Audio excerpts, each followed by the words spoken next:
Alright guys, welcome to the Hidden Panda Show, where today we're going to scrape some No Man's Sky, talk about the next update, speculate, put that tinfoil hat on, and let's go over it. Chat is public. If you're not already our friend on PSN, just add PandaPoopy1 or Hiddenjewagenda, or both, right? Let's be serious. Add us both, and jump in the chat. So let's speculate what's going on with No Man's Sky. So we're getting close to the next update, and it's right around the corner. Rumor has it that Atlas 4 passes are in production and going out, and Alice and Smith, the ARG company, is preparing what it sounds like as being another ARG for the next major update. So is this going to be 1.4? Is this going to be 2.0? You tell me, what are your thoughts out there? So as you guys get into the stream and start watching, get in the chat, and let us know your thoughts, or get on the live chat, talk to us, or if you're shy, get in the YouTube chat and type it out, whatever you want to do. Hidden? So what are you thinking is going on with No Man's Sky right now? Yeah, man. Well, I was watching Cobra TV last night while I was at work, and somebody got something in the mail. Some kind of like poster. It had like all like Hello Games autographs all over it. And Cobra might think that this might be a sign of maybe the ARG coming back into effect here relatively soon. Also, we might, judging by how far the updates have been so far, we could see an update as early as November, possibly December. But also, like Cobra was saying last night that I saw, that they might be holding off and waiting to release something on like around New Year's, which would kind of be cool. But I don't know. Like, I could see the ARG kicking off in November, maybe at the end of this month possibly, but I don't know. There's no telling right now with that company. What would be really interesting is, the update might be sooner than we realize, right? Because they postponed it a little bit. Essentially the normal upgrade schedule that they had going, they pushed it out a little bit so that the Atlas Rises update would coincide with the anniversary of No Man's Sky.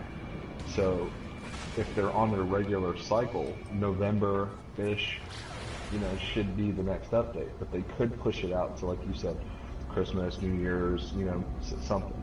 I could see more or less Christmas, but it just worries me. I don't see November, only because we haven't seen anything really kick off yet. You know what I mean? So like to say an update is coming. Now they could release an update without an ARG. Like everyone's thinking, oh, the ARG is going to be kicking off, and that's going to start everything. What if we're wrong? What if they like release an update without an ARG and then hit us with an ARG when we're least expecting it with something bigger?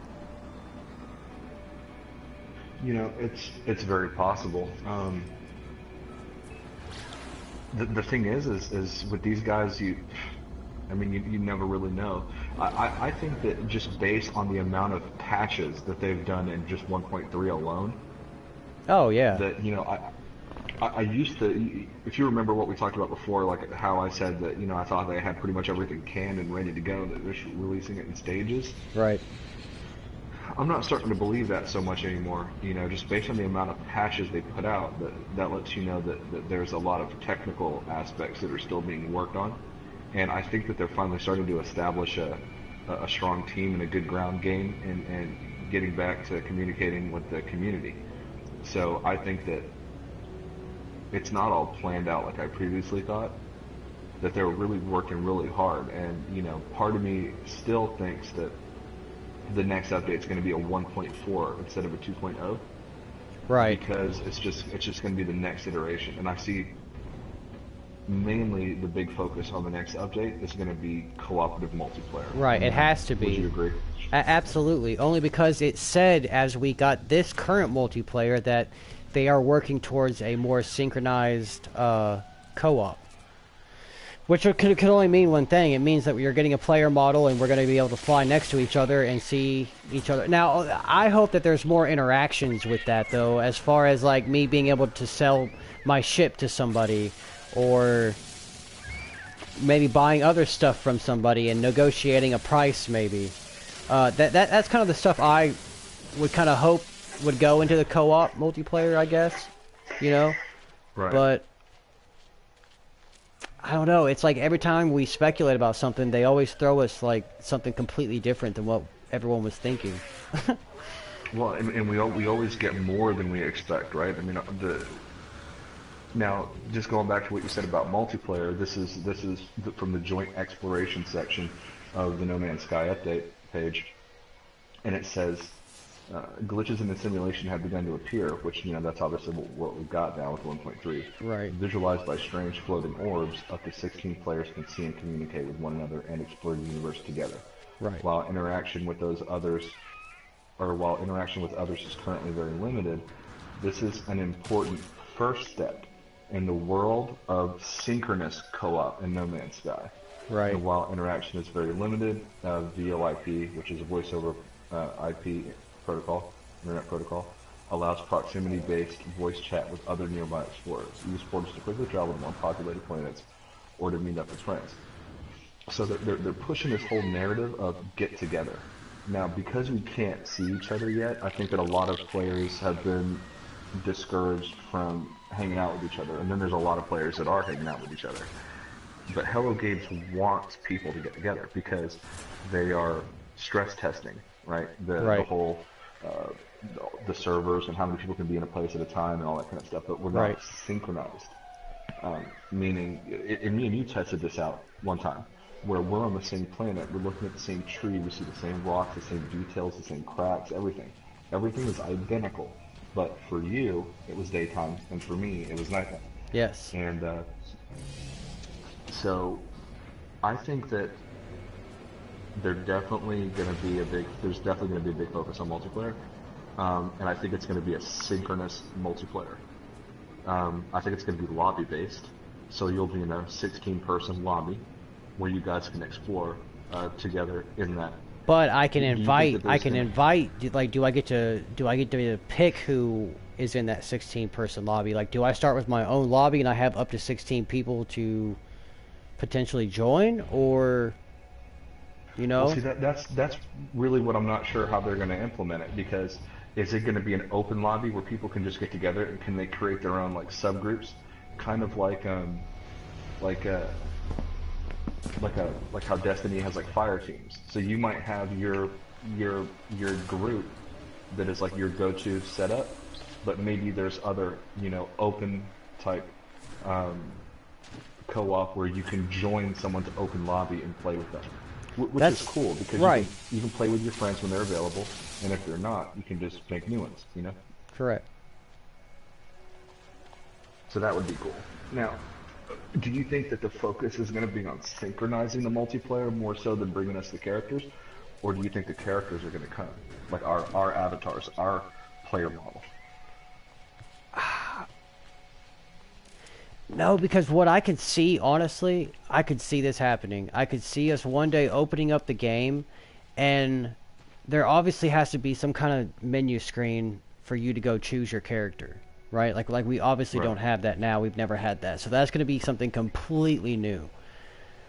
How far that goes, I would hope that they would give us some sort of customization, because if you're going to see your friends, you don't want to look exactly like your friends. You know what I mean? Like, you want your own, and plus they've already got your own personal like ship of whatever you want. Like, without seeing a person model, you are creating your own ship in a way of like your own unique ship compared to somebody else out there. So that they're already giving you your own personal, you know, standouts. I would imagine when they give you your character model that they would let you do something to it that would be different than somebody else. Because if everyone looks the exact same, which they might on day one, and if so, that's cool. But if I'm okay with it if they do that, but if they come out and say, hey, unfortunately, you know, we don't have everything ready for the player model. Unfortunately, everybody has to look the same for X amount of time. I'm cool with that, as long as there's some I sort of think customization. I think Hello Games coming out and saying, you know, that for example, not everything is ready. I think that's out of their vocabulary right now. I think that'll just piss people off. You're right. They would You're right. if there was something that they didn't have prepared, they would just integrate it into the storyline like they did Right. with the No, you're absolutely right. multiplayer light that we have now. So just to check the chat real quick, Gaming Line, as always. Right. What up, buddy? What's going on, Gaming Line? He says, hi, the ARG will probably pick up again when the Atlas passes have all been received by us. They said that the passes had to do with the next piece of the puzzle. So that's a very good point. Hey, Gaming Line, you're my friend on PlayStation, bro. Jump, if you can, jump in this chat. It'd be cool to have you on. You can also, yes, please do, man. Please also do. add Panda Poopy 1 as well. Damn it, Whipping Plant. How did I miss you? So, Jew, do you think with the Atlas passes, do you think that the Atlas passes are going to be a clue in themselves? Are they just like, you know, is Hello Games sending these passes just to say thank you and they're kind of like a memorabilia? Or do you think that, like what Gaming Line was saying, that the passes are going to be a key component of the ARG moving forward with this next update? I think it's a little bit of both. I think it still is going to be some sort of memorabilia. Like, it's going to have a purpose for it, but after that purpose is done, you're going to want to either laminate it, put it in a card collection maybe if it's small enough, or you're going to want to like put it on a lanyard and hang it up somewhere in your room somewhere. I think it's a little bit of both, to be real. Like, I could see, because we all have our certain classes. Like, I believe mine's L16. And those still, we haven't really known what those do yet. So I think when the ARG kicks back off, that's going to be the first thing is where your class is and where you fit in this whole next spiel. Alright, so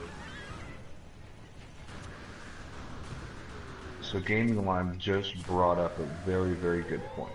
So, well, first things first. So sadly, Gaming Line is at school. Okay. So he can't jump in. All so good. Do your education thing, homie. You know, number one, obviously.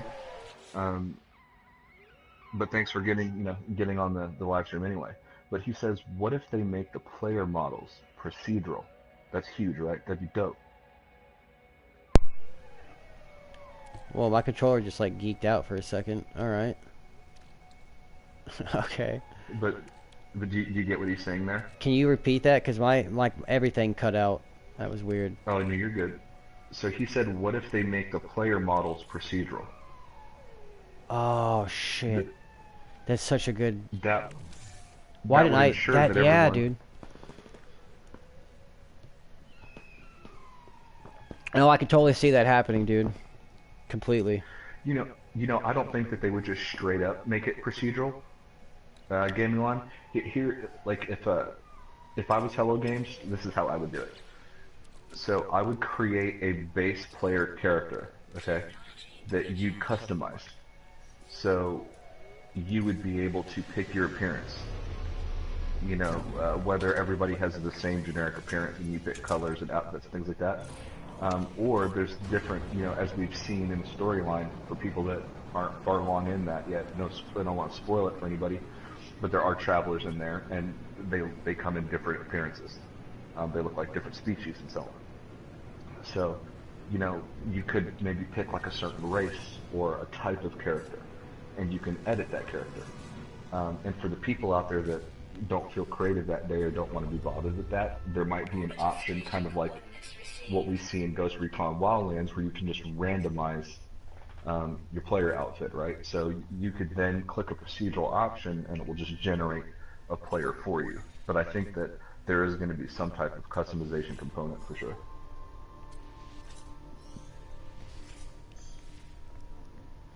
I wish that they would do something with your ship as well, to where you can customize it also. Oh my god, I'm glad you brought that up. That's all I've been seeing online lately, bro, is people that are asking And what we know about Hello Games is that they're listening to the community. And people have been asking, you know, hey, why can't I customize my ship? Right, like, or this ship looks really cool, but I wish it was a different color. Exactly. That's like right now I'm so sick of my Green Hornet. Like I'm not sick of the name, but I'm just sick of it being green. Like I want to change it red or something, you know what I mean? Like it totally makes sense, dude. But they should make a new garage or like some kind of ship port to where you like can find it on a planet and you got to fly to it and go do it. Like it shouldn't just be on a fly. Like, oh, let me just change it here. Like I think you need to find the port. You know what I mean? Like find the thing to do it at. I agree. And see, what would be really cool, right? Is think about this. So let's say that they do add ship customization to No Man's Sky. How cool would it be if when you fly into the space station now, there's a console by the landing pad, kind of like you do on your base or any planet. And so when you land your ship, let's say there's a garage, okay? So you can send your ship into the garage, and so you interact with the console. Your ship goes below deck, okay? And then you pick what you want to do. It's getting worked on out of your view. You pick your color, your enhancements, whatever you want to do, patterns, stickers, whatever. And then when it's done, your ship then comes back from the, you know, essentially like a door opens up and the ship goes down. When you're done customizing it, it comes right back up, and then now it's your ship, but with all the customizations that you just added. Yes. And that would add additional layers to the space stations. I think the space stations are the most underutilized thing in No Man's Sky. There are so many cool things that you can do with space stations that they're not doing. Right. So, I mean, like we already got like a mission board in here, which is really really cool. But like, if one of those rooms, they added that. I know, but check it. Like, I'm prime example. I'm at one right now. So we got the mission guy. That used to just be a wall right there. But let's go over here into this useless ass room over here that's just got plants in it. Okay, so this was just got a computer in it, which does have a remembrance thing, which I have to build. But I just feel like this room, instead of having a giant ass computer here for nothing, fucking put a fucking mechanic here of utilizing like some kind of customization on something, either your suit, your ship, anything. Well, I mean, we just need more shit to buy. Right. In No Man's Sky. I mean, there's players out there who've been farming and grinding for a year and have tens of millions, in some cases, you know, hundreds of millions of dollars. I think I've even seen a player with $1 billion. You know what I mean? And what is there for them to spend that money on? There's nothing. Well, there kind of is. And I'm going to argue that only because this used to never be a thing.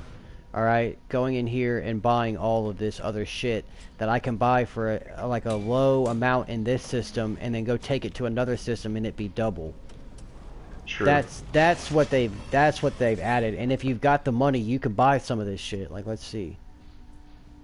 But I do understand what you're saying too. There isn't enough stuff out there besides these little like this little thing right here, you know what I'm saying? I buy it for 5,000, but it might be worth like 10,000 in a different system. So I would like almost double what you know what I'm saying? Like you can make money that way, like flipping all this shit, and that's what I feel they've really added is a lot of this kind of stuff right here. But then again, with what you're talking about, yes, I will agree with that. There is more potential in buying other stuff besides just these little tiny knick-knack parts at a space station. Like, I totally agree, but at the same time, somebody's going to hear that and they're going to argue that they just, you know, updated all of that and put that in there, because that's never been in there. All that shit just came with Atlas Rises. True, but you know, so when you're flying up to a space station, okay, when you go into photo mode, so the space station already looks big when you're flying up to it, right? But you're looking at it from the cockpit perspective, right?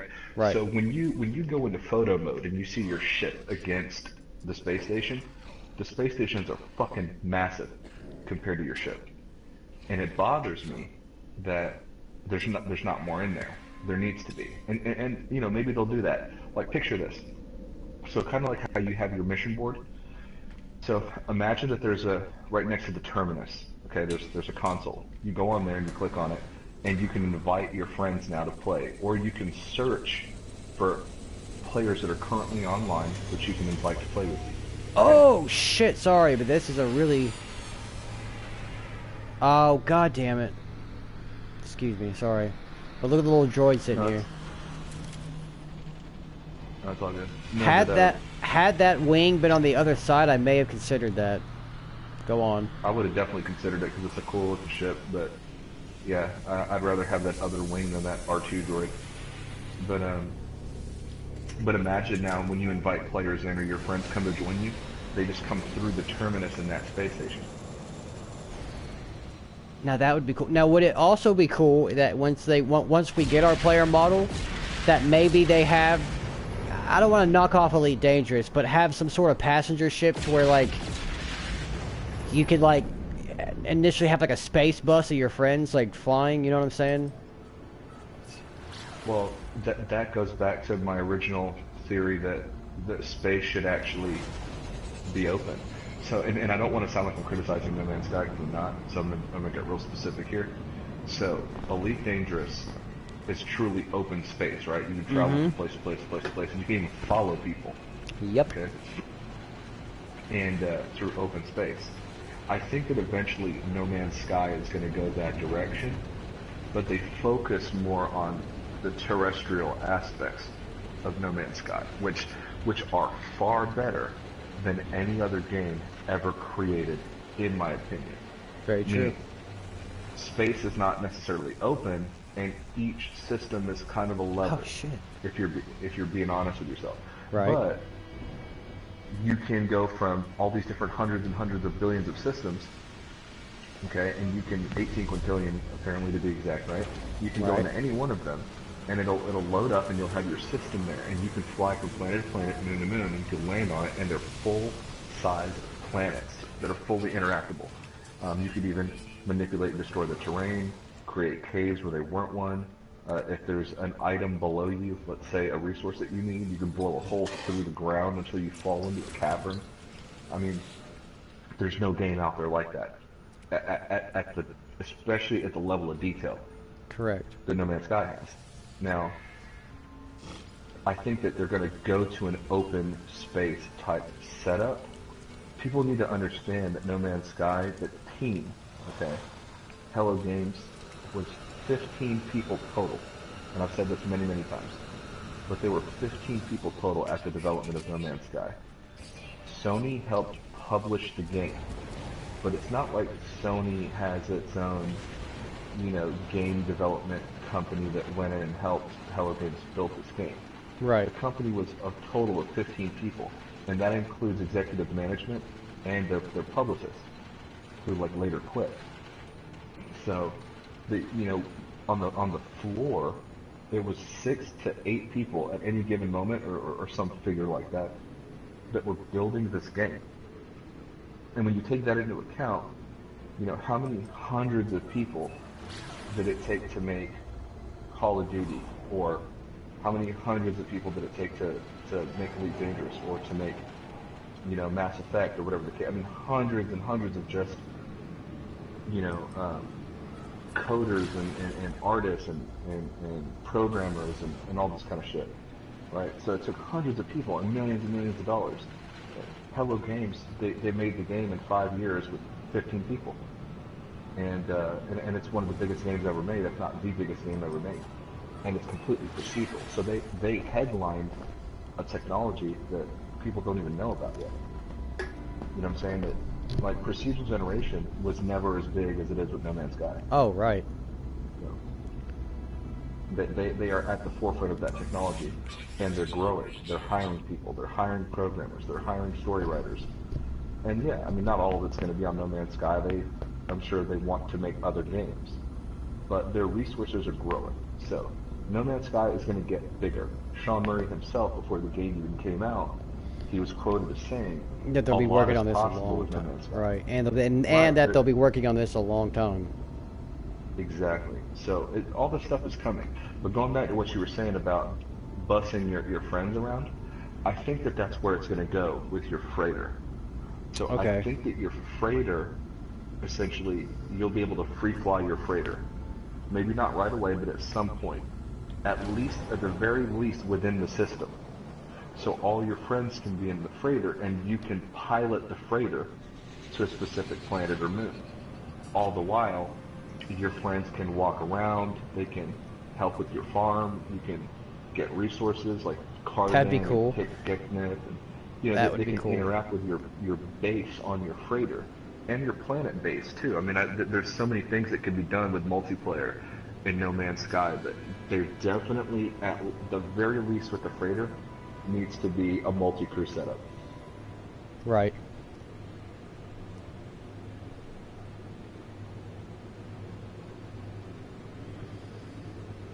Yeah, it's going to be really interesting to see what else gets added, because just Atlas Rises alone just completely changed this game. Like, a lot. A lot, a Oh lot. yeah,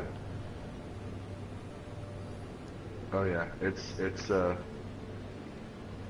It's totally different now. It's unlike anything that we thought was gonna.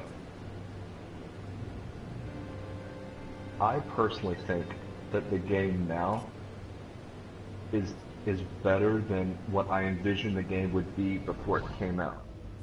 And when it came out, I was happy with what we got.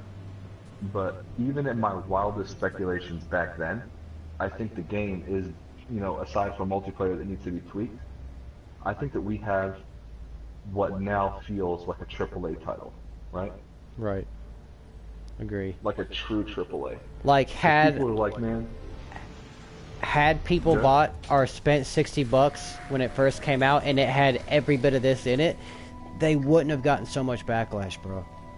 And I no, hate to they, say that, but it's so true. Like, if this game would have had all this day one and then started the updates, that would have been incredible. But I bought the game knowing that it was you were gonna walk around and not do anything. Like, I knew that. I was just happy to get a hold of the game and actually like look around myself. You know what I mean? Not watching a fucking screen and being like, no, go here, go there, no, and then it's like, damn it, they didn't do anything cool. Like, it's like, fuck.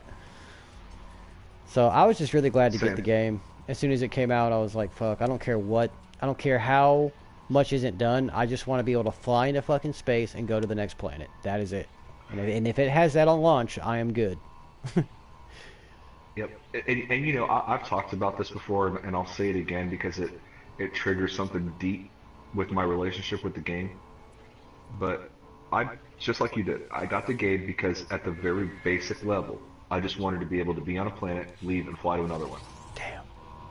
If there was a game out there that could do that, I'm happy with it. Elite Dangerous, people don't remember early on. I played Elite Dangerous on PC when it was like nothing. You couldn't land on planets. You didn't have your ATV. You know what I mean? That Right. wasn't a thing in Elite Dangerous. And now you can land on planets on Elite Dangerous, but it's very, very limited. With No Man's Sky, that was my expectation. I could be on a planet, leave, and go to another one. And I was okay with just that. And you can do so much more than that now. But I remember, it's my favorite memory of the game. When you first boot up next to your ship, and I love that they did this. They didn't give you the ability to just immediately leave and fly around at the very beginning, which I think would have really negatively affected the impact that the beginning of the game makes for the first time player. Right. But your ship isn't working when you start the game, and you've got to find shit to fix it. And so you have to roam around whatever planet you start out on, however dangerous or not dangerous it might be, and find the shit necessary to fix your ship. And I love how that fucking cow thing appeared out of nowhere after you jetpacked. But This anyway, thing right here. um, yeah, dude, they just like pop up, Oh like with yeah. the bunny ears.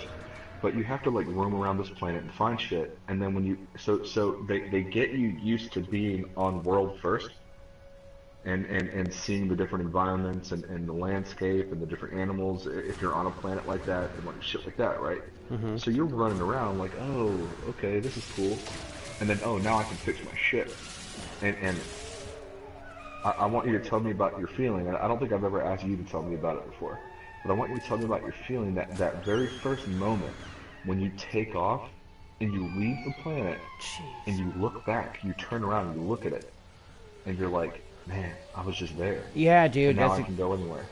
I literally like I had like the biggest smile on my face as I was leaving. I was like, oh shit! And then like as soon as I broke space, I was like, wow, that was one little smooth thing. And then I did look back and was like, holy shit, because I wanted to see how big the actual planet was, and I was like, wow. And then I literally turned around and was like, I want to land on every fucking planet. I don't want to skip one at all. And I really haven't. I don't even know how many I've been to now. Let's see. I've at least jumped. Let's see. I am kind of curious right now. Wait, this could be a journey. Yep. I've warped 532 times. That is crazy. Yeah, I think I've warped like maybe fucking 50, 60 times. Dude, a lot of that came from going to the hub. Like straight up. Well, see, like, matter of fact, let me go into No Man's Sky and fucking look, cause I'm curious. I'm curious. Look at YouTube real quick and tell me if the shit I'm looking at is like extremely detailed for you, cause I've never noticed this stuff looking like that. I've never seen these dots on this little shroom. Yeah, I mean, no, definitely with the PlayStation 4 Pro. That is the best way to experience No Man's Sky. I can already tell because I've got the YouTube video pulled up. Right, dude. Like I was cruising and I've seen these little mushrooms numerous times, but like I stopped and was like, whoa, like I actually see dots on this shit now. Also, your if you notice, your draw distance is further. Like you can see further. I don't know if you notice that. I can notice it because I'm playing on the regular PlayStation 4, but your draw distance is a lot further. I can actually kind of tell with that point way out there in between that valley, like, it still looks detailed out there. Yeah. I've warped only 89 times. Only 89 times? Wow. Only 89. I've been playing the game for a year, and I've only warped 89 times, and most of it probably came from going to the hub. Going to the hub, yeah. You know, I didn't really explore that much because the game, I knew that there's no end, right? You're never going to discover all the planets, right? So there was nothing that was really pushing me to go like hella exploring. So I was like, for me, it was just I hit the grind right off the day one. So I tried to find the best multi-tool possible. I tried to find the best ship possible. I tried to find the best freighter possible. I tried to make the most money possible. So, for me, the grind is what I ended up doing a lot, and I didn't travel as much. Now, the planets that I had discovered, I fully explored, because I liked, cataloging the animals and finding everything on the planet and exploring the cave systems, and so I did a lot of on-foot exploration, but a lot less space exploration. Okay. So I've got So this is one of my favorite threads from the Atlas-65.com forums. It used to be the eTark forums when the ARG was live. Right. But now it's the Atlas Citizen Science Division official website. So this is kind of like the official No Man's Sky hub. And there's a really great post on there from Striker99. And it's probably my favorite thread in the whole thing. And it says wishes for update 1.3, 1.4, and beyond. Oh shit! And here's some of the things that and this was open for other people to donate their ideas and stuff too. And it's very organized and broke down really well. And he starts with ships. And he says, please remove those strobing arrows on your front windscreen. Now, I disagree with that. Aesthetically, it's unnecessary. But I like it. And any further detail that they can add to the console and the I agree with you on that. Yeah, so I'm okay with that. So I'll disagree with Striker on that one. He also says shielding is much less effective. Is there tech available to beef this up? I disagree with that as well. My shielding and my environment protection is very, very high and always has been before any of the major updates. So, now, He says, warp range has been cut. While the galaxy has grown by 5 or 6 times, are we getting tech to boost warp range that won't eat up additional storage slots? I agree with that. So, my Explorer ship, I was able to, with the technology that I currently have on it, I was able to jump over 1,000 light years at a time. And now I can only jump like 600 and something. So. Dude, space battles are fucking no joke nowadays, dude. Dude, they made them so hard. Like, I'm not even kidding you.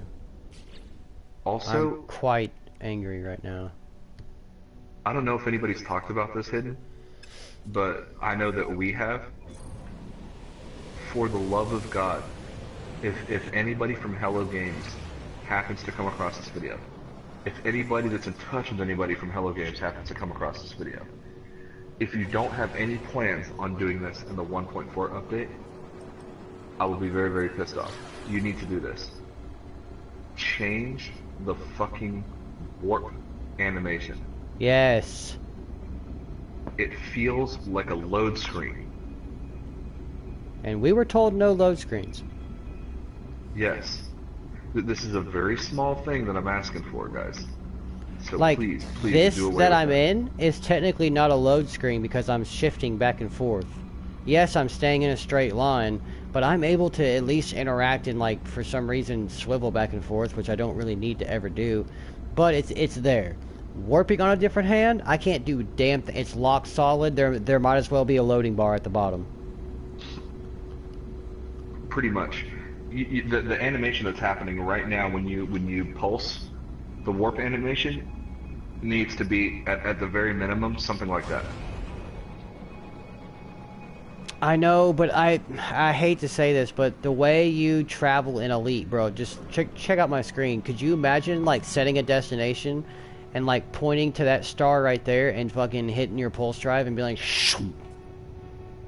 You would feel like you never left the actual experience of No Man's Sky. Like, when I go into this galaxy map and it pulls up, like, I'm totally broken from the immersion of being in space. That, you know, that's very, very true. I agree with you. It's like, okay, now I can go take a shit or something. You know what I mean? Right. It like takes you away from the experience. It's like intermission for a long, you know, you remember back in the day? Right, like, you might as well have elevator music going. Yeah. Like, you remember back in the day when like, if you had, like, a long movie when things weren't as digital as they are now? Because we're, like, 80s babies. Right. But, let's say, like, Braveheart or Titanic, they actually had an intermission where in the middle of the movie they gave you a break to go, like, fucking empty the bowels. Oh my god. Okay, I actually get a joke from Kung Pao, Enter the Fist, now that I've never understood. I get it. Go on. I love that movie, and people that haven't seen it, if you watch it the first time, you won't get it, and you'll think we're weird. But you just really got to pay attention, because that movie is a classic. Oh, it's genius, dude. I discovered it at like 11 or 12, and I literally watched it like 100 times. My nipples look like milk duds. You would all refer to me as Betty. But isn't Betty a woman's name? Remember the girl? Right, yeah. What about, I hope they have ices? Oh my god, that movie's crazy. My favorite line out of that entire movie, just hang on, is, go, buy a refreshment, perhaps a carbonated soda. And it's during that intermission, which is what they're making fun of, and I never understood that because I never really, like, had an intermission in a movie before like that, but I totally get it now. But anyway, go ahead. No, dude, there used to be intermissions in movies, and that is what the warp animation feels like. It feels like a fucking intermission. Like, oh, while I wait, let me go grab a refreshment, right? Let me grab a refreshment. Like, dude, like, you described it perfectly. Might as well throw on the fucking elevator music, right? Like, right at that moment. Right, you're just like, ah. Yeah, it totally breaks you from the experience. Like, I agree. But It is how the do you worst change it? fucking thing. I know, but how do you change that without knocking off Elite Dangerous? Because Elite Dangerous, but the only thing Elite Dangerous can touch on No Man's Sky that I will agree with is going to the next star. That is completely the most realistic feeling, because I'm sitting in my cockpit, I got passengers in my thing, and I'm pointing to the next star, and I'm warping there and unwarping and warping to the next spot, and I keep going, and I've done that like 70 times to get to my friend that I play Elite Dangerous with. There was one time he was like 70 something jumps, and he was like, yo bro, I'm just gonna sit on this planet until you get here. So I was like, okay. And it literally took me like almost an hour to like get to him, like straight up. But and like Elite Dangerous has its moments, dude. Like it has its cooperative thing where you're on a planet and you interact, like you see somebody else and you're like, oh shit, this is crazy, or you see aliens. Like both games have a really cool concept of space. It's just, if both those games could just like come into one, it'd be a fantastic space game, dude. Is that wrong to say? No, it's completely accurate to say. You know, there are so many things. So you said, how can they do it without seeming like they're going to rip off Elite Dangerous? There's a lot of ways that they can do it, man. Like for example, you have a freighter, right? There's freighters in the games. So on your freighter, when you go to warp between systems, you actually point to that star. Yes, and that's not you. Right. You know, you point to that star, you do your thing, and it doesn't have to look like Elite Dangerous. It can be like Star Wars, man, where it just turns into lines, or, you know, but I would prefer that it look like Elite Dangerous. There's ways that they can do it where they're not ripping on it, but it's inspired by it. And Sean Murray himself has said that he's inspired by games like the original Elite and, you know, 70s and 80s sci-fi, so he's a creative man, he can fucking figure it out. But like, let's say your freighter. When you go to work with your freighter, like when we're playing No Man's Sky, like none of us are in a fucking rush to do anything. It's an endless open world game. Like you don't pop in No Man's Sky because you want to work between systems every 5 seconds. Right. It's you know such what I'm saying? no, it's so true. Yeah, it can take a little time. You know, when you work with your freighter, if you're going a long distance, make the distance you travel count for something. Like if you're warping from, you know, one system to a neighboring system and it takes 30 seconds, great.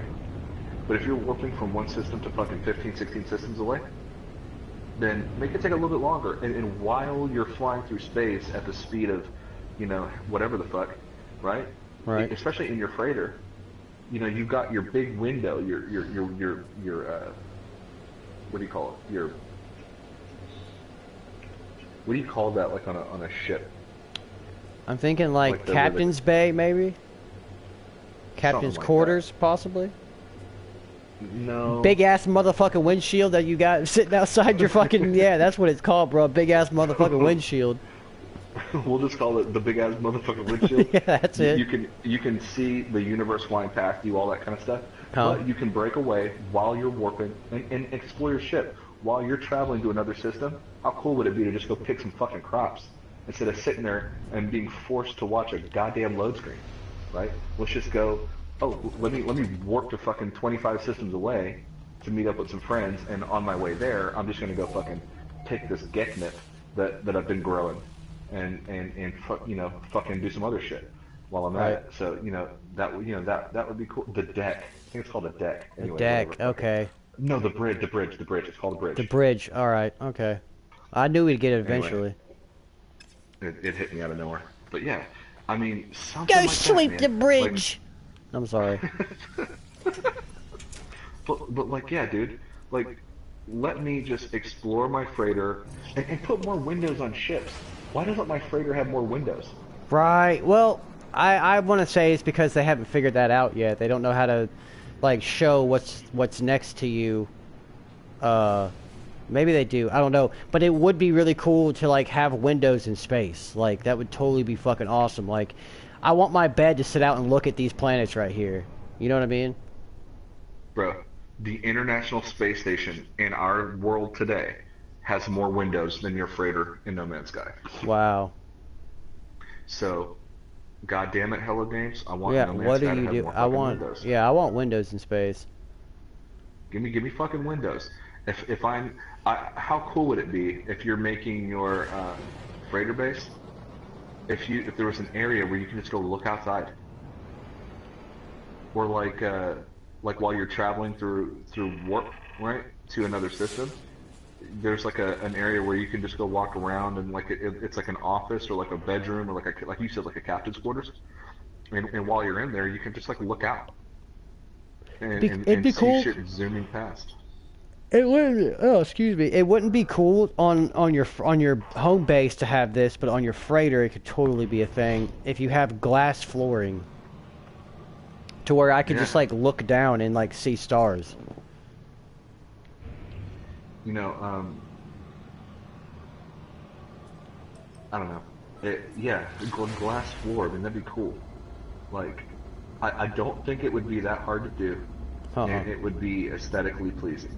Like they have the resources to put a fucking window on your freighter. They do. They're just not doing it. And they made these freighters absolutely gigantic, but there's nothing in them. And this is another thing about No Man's Sky that I'm not like over criticizing the game, because it's like one of the few games that I consistently play all the time. And when I play it, there's no way that I can play it without playing for hours. So this isn't a criticism like I don't like the game or something, but I just feel like there is so much wasted space. It's like, you know, this place Okay, is but huge, in there's all nothing there. fairness, we've only gave them a year to really come out and really change what we've had before into what it True. is now. So let's True. give them a little bit longer just to see what else they're doing. Because now, the day they come out and they're like, look, No Man's Sky is done, this is what you get, blah, blah, blah, then we can criticize. But really, until then, like, it's only been a year. And in just a year's times, we've had hella awesome fucking, like, you know, planet textures updated, which I appreciate the most. Like, that's what I get most Very excited true. for on updates, is to see how like much the scenery around me is changing. Because when I first played this game, shit did not look like that right there. Like shit, rocks didn't look like the way they did. Like everything looked more 8-bit, almost Minecrafty. Not quite, but you get what I'm saying. Like it was very low poly almost. And then slowly it started turning into what it is now, to where like that rock structure over there on the side of that mountain is something that would have never been there before like that. Like it's really defined. Like they've done a lot to this game visually that needed to be done. I think. No, you're right. You're right. But remember what I said before 1.3 dropped? There is no way, in my opinion, that they can make the graphics better. Right. They're And just what gonna did add I some other say? stuff. And you said that because of the GDC conference and because of the things that Sean Murray talked about and so on and so on, and that you thought that one of the biggest changes that they were going to make was in the terrain, and that they would probably reset the universe again. And you were right, they did. Yep. They continue to surprise us. You know, No Man's Sky, people got to realize that it's being generated on demand by your PlayStation. So when you're playing No Man's Sky, there's nothing on the disc besides the mathematic equations necessary right. to make the shit happen. That's it. So when you play No Man's Sky and you go to a planet, that's a seed. It's an algorithm that's there, and it's the same for everybody. So if somebody, you know, like Sean Murray said, every system or every planet has its own telephone number. So if somebody were to go to that same exact system, it will generate for them exactly like it generates for you. And your PlayStation is essentially using its computing capability to build the world around you.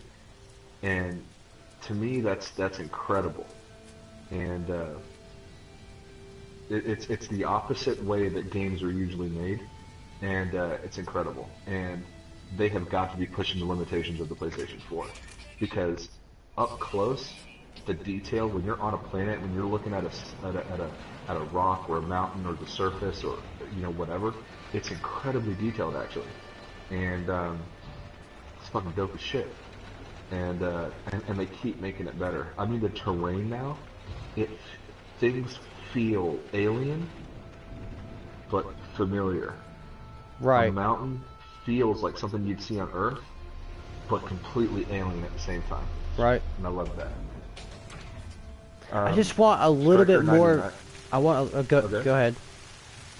No, finish your point. I was just saying, I just want a little bit more variety when it comes to planet stuff. Like, there is a good variety, but there needs to be just a little bit more, I feel like, to really separate a lot of stuff, because, I don't know. But go ahead with what you were going to say.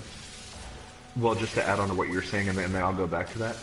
But just to add on to what you just said, here's my theory for the next major update. And I want to see people comment about this. Like, leave a comment. Like, if you come across this video, like, leave a comment. Like, I want to know people's opinion on this. I think that in the next major update, we will have planets with multiple biomes on the same planet. Wow.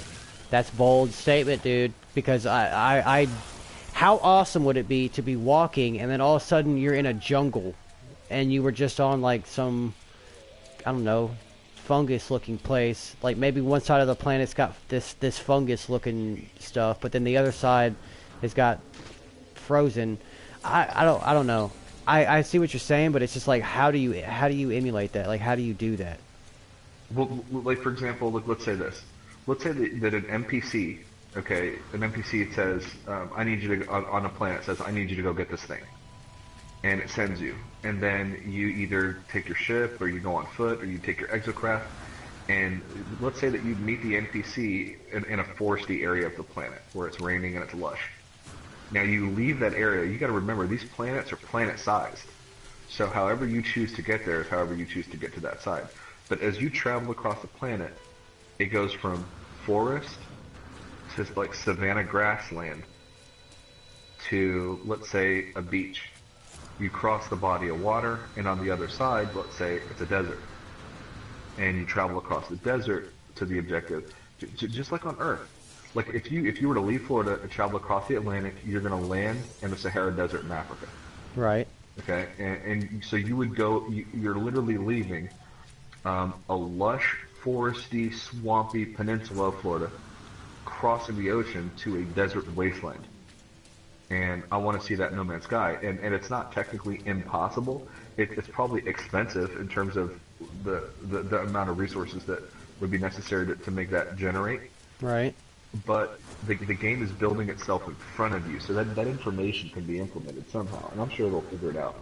But I have a feeling on the next update, we're going to see multiple biomes on the same planet. Okay. And I hope so, because that'd be badass. Yes, and they need to make it rare. I'm talking 1 out of every 100 planets. Whoa. Or more. Or 1 out of every 500 planets needs to be like that. Because those type of planets, they're not just everywhere in the universe.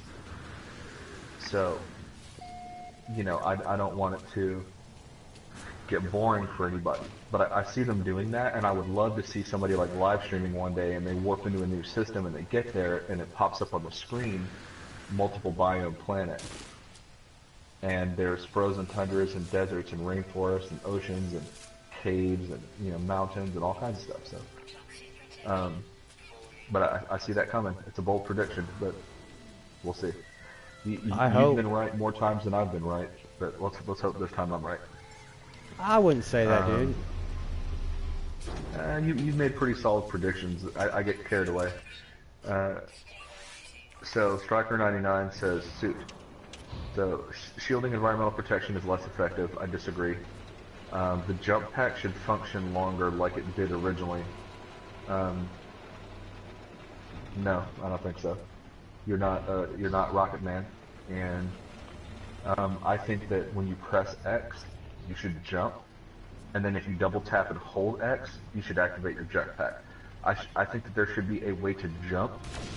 Oh, without having to use your jetpack. God damn it! You were talking about hitting X, and I fucking tried to land, and I hit X for some fucking dumb reason, dude. Holy shit! I was so locked in with what you were saying that I just heard the X button. I was just like, doo-doo-doo! Just shot that fucking building instead of landing. Let me hit square this time. Okay. But I mean, what do you think about my idea there? So like, being able to just tap X when you're on foot and jump, as opposed to always using your jetpack? Okay, And that then, no, I now that I can agree with, but let's be truthful. How often do you need to actually hit X just to jump? You know what I mean? Like, so like you see that rail that was in front of you that you sure, just jumped over? sure, but I could just jetpack up to it. Like, I don't have to just hit X one time. Like that's just really detailed. I don't know. I see what he's saying, but I don't at the same time. I don't really think you need a Well, whole no, separate system for it. you probably agree with what he's saying and disagree with what I'm saying. Because what he's saying is the jetpack should function longer, and I don't think that it should be as much of a function at all. Like your jetpack should be there for certain situations, but it shouldn't be Like, let me just go in the air and travel for 2 minutes like this. well, not necessarily that, but I don't want to have to use my jetpack all the time. I don't think it's necessary. It doesn't hurt anything. Like for example, in your ship when you landed, you would just automatically come out. Right. No one ever complained about it. I never heard one comment about how you just automatically come out of your ship when you land. But like now that doesn't happen anymore, everybody's kind of like, why was that ever a thing? Well, right now you don't have a jump button. You just have a fucking fly button. Let me press this and I'll fucking fly. True. And if they were to add one tap of the X as a jump, and then if you hold X or double tap hold X, then it's your jetpack. It's not a big change.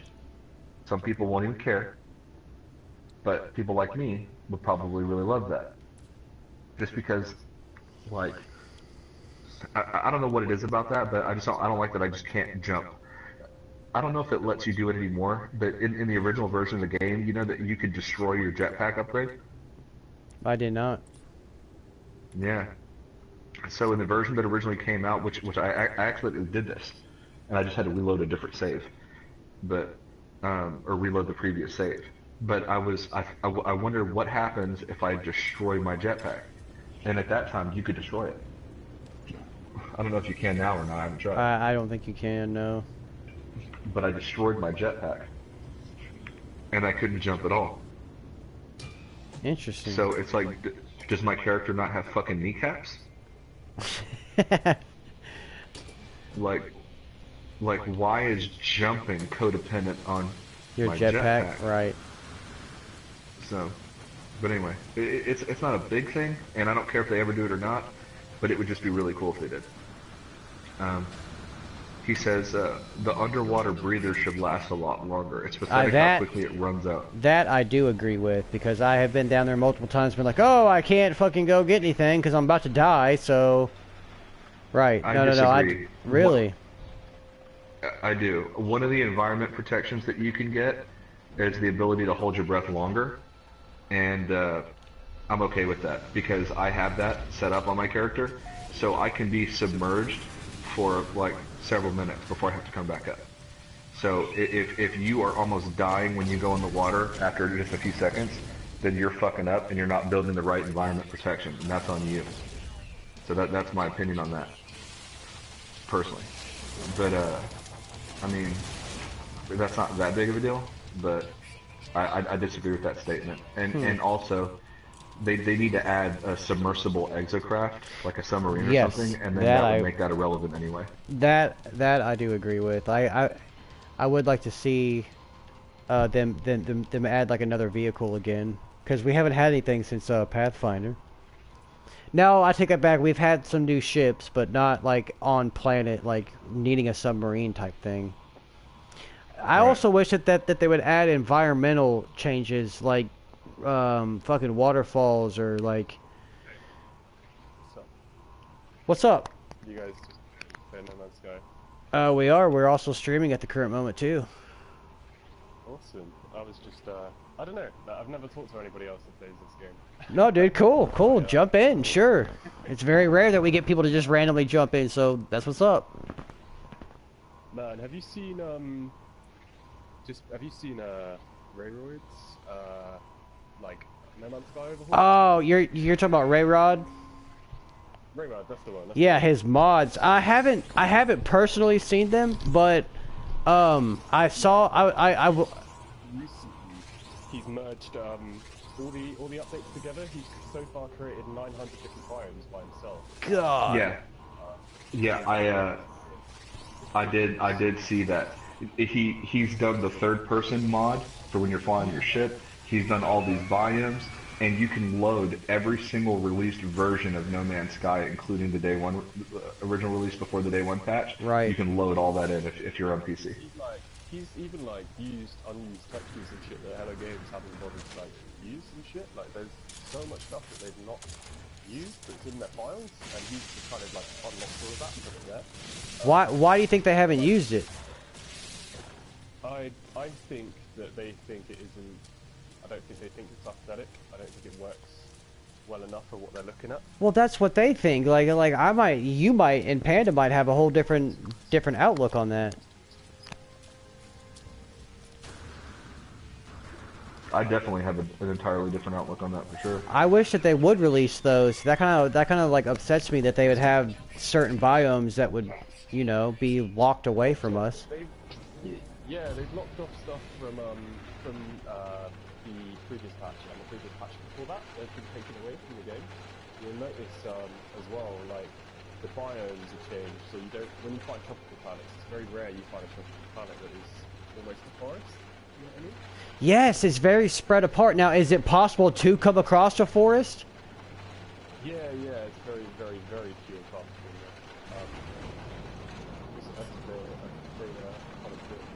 So now, so they've made coming across forest like a true forest, a true like trees everywhere, forest rare. Not quite. You can't quite find that. However, the Rayrod's mod, he's got like forest planets and stuff. Man. Dark forest planets that you go through and like the trees are barely apart. Like they're always touching each other. But see, I fucking love this game. Oh yeah, absolutely. Yeah, me and I really shouldn't have. I was in like I was in the hub and I had like S-class ships, like freighter, like Sentinel, like literally all the warp drives, everything else that you used to get from like day one that was easier to get. Yep. And then I restarted when Atlas Rises came out because of the glitching and then let you progress through the story, and I thought that might be worth playing from the beginning again. Oh, we got What's going on, Caribou? we got Thanks somebody. for joining the chat. Yeah. What's up, dude? Yo, No friends, no. I suppose. hello, Purple. That speaks very, very well. That's okay. Don't worry about it. Me neither.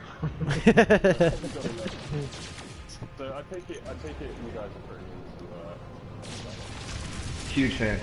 Yes, sir. so like, you know Cobra TV? Cobra TV, yeah, dude. We're actually on Cobra TV quite a lot. We're regular guests on there, yeah. Right.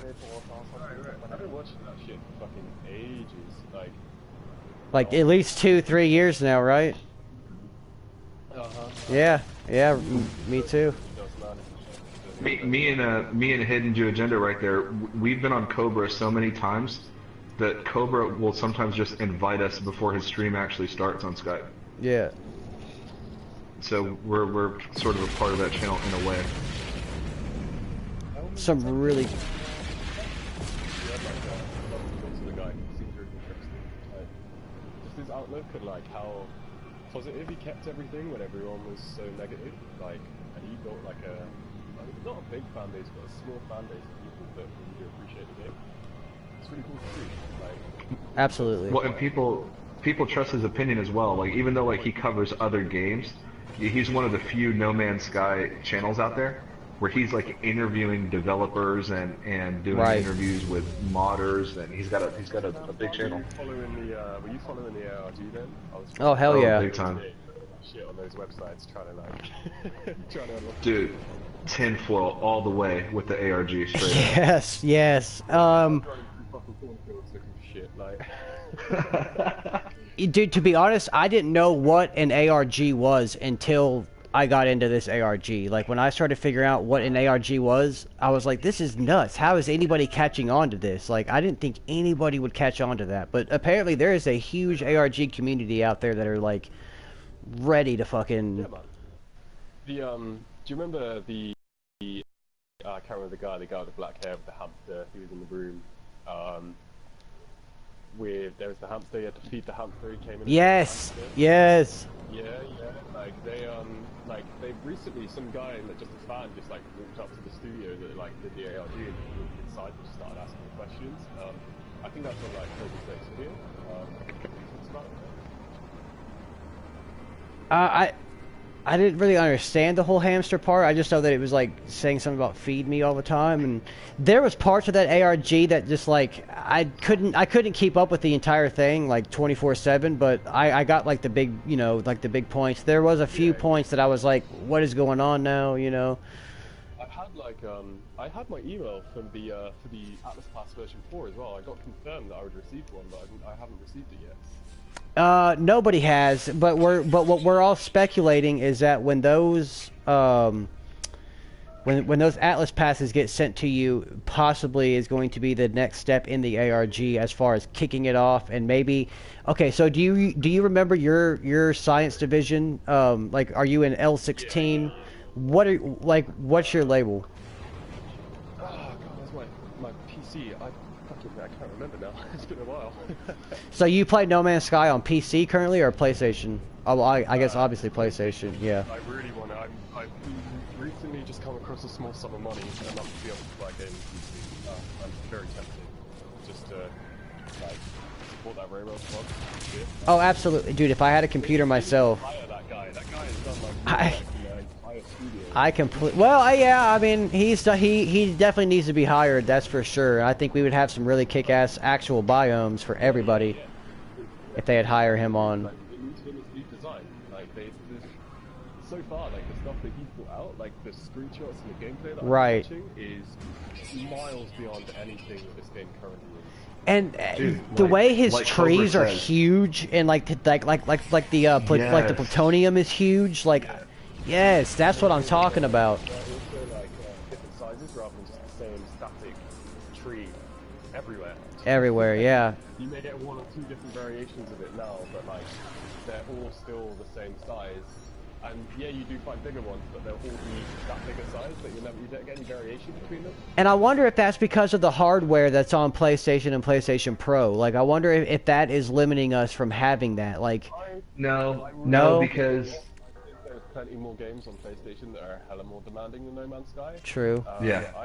I generally think it is the programming of the game that causes it to frame rate drop and stuff. All they need to do is, code that in properly so that those things happen less. It's the game itself, I wouldn't say, because you get things like EVE Online and shit like. You can't play even at the moment. One of the programmers for No Man's Sky, the head one, she did a GDC conference, and she talked about the fact that because their team was so small and they had funding issues and they were running out of money, that it was very. They got plenty, but at the time. It was very difficult for them they didn't have the resources to be able to program at the level they want. And you've noticed now that since their studio flooded, Sean Murray had to mortgage out his house or something like that to get money to keep the company afloat, just like different crazy shit. But what's it called? She was saying that basically. I agree. I love that you said that. He's even when you watch his interviews and stuff, he's so passionate about what he does, and like. What's going on, Snowblind? What's up, Snowblind? Oh, he left. In and out. Sean wants to wants to make his game. He wants to make the thing that you can see how in awe and shit he is when he's playing those demos with like Jimmy Kimmel and shit like that. Like he's in absolute wonder of the game that he's created. And to have all that destroyed in in a flood and then have to remake all of that again, and try to get as close as possible as what you've had, that must be difficult. Oh, for sure. I never. Everyone's screaming in your ear telling you that they hate you because you're not releasing the game that they want. Oh, dude, I don't know if you know this or not, but before the game actually came out, they had announced that they were probably going to delay it again, and then Sean Yeah. So they got death threats. So then they released the game, even though they were wanting more time, because of everything that was going on. They released a game. It was, to be honest, obviously was relatively unfinished. And then they got flack for releasing it. It would have been absolutely fine. Right. That's exactly what Hiddenjewagenda was saying. Exactly.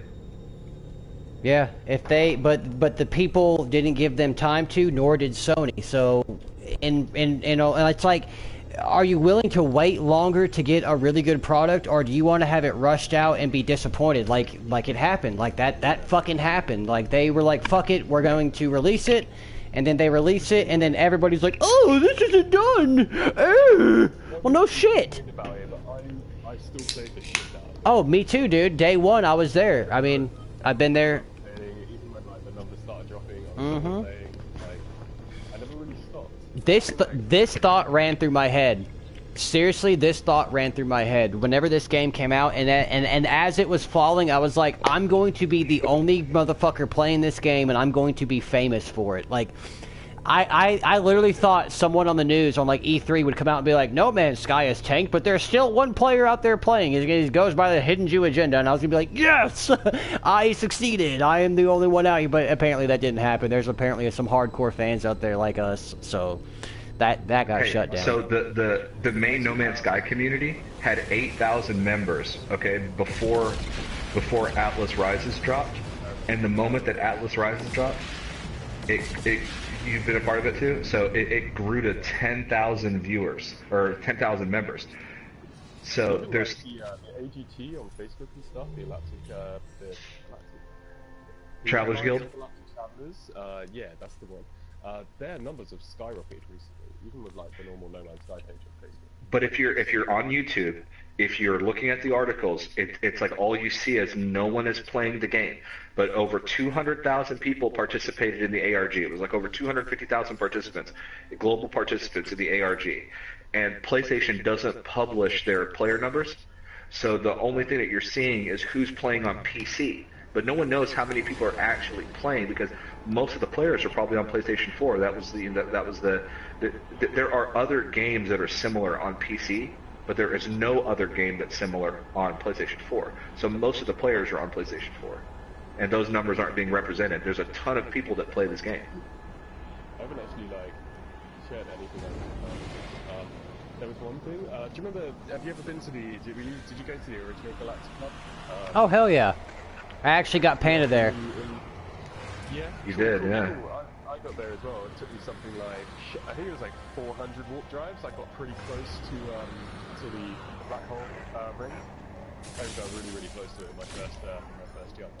Dude, you won't believe this, but so Hiddenjewagenda, he helped me get to the hub, but I did the black hole roulette thing as well. And when I went through, I ended up 16 jumps from the hub. I was fucking close. So I've only warped. I've been playing for a year. I've only warped 89 times, and part of that was just getting to the hub. I'm still in the hub, the original hub. I really wish I didn't do that. I'm so close to deleting it, and I'm so glad I didn't, just because of that. Like, I was going to delete it and just start over, and then oh god. Yeah, I've got 556 hours in mine right now, and I would have never known that had I like deleted it. So I'm really glad I didn't delete mine.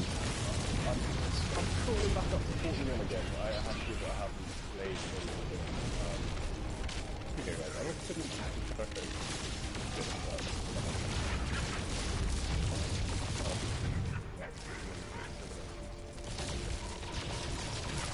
That's really interesting. There was a point, anyway, that's the Galactic helping weapon. There was, when Atlas Rise came out on day one, obviously the multiplayer thing, and my base that I had on the top of the tree, had a base. Oh, you had the top of the tree? So do you know where Todorki was? Yeah, so that's the guy that I met. Andy Krychek. What had happened though is So when I scanned the top of the tree to see if there was a base there was no base. So I built a base. Like, established about it, you know, do this, that, and the other. But on the day one of Atlas Rising, for some reason, my base was there still, but there was an orb floating outside my base, and I was talking to this guy, and this guy was saying, hey, this is my base here as well. So we were both confused, because our base, coincidentally, was in the same place, on the same planet. Dude. There, he flew up into the atmosphere, came back down, and my base disappeared, immersed into his base, so he had like a double protection base. There was fucking shitloads of stuff there. We've got a few photos and I put it up on Reddit, and a lot of people were kind of like, oh shit, like, that's really, really weird kind of thing. But like, it was crazy. It was some crazy ass shit. Like, I haven't got Dude. photos of my.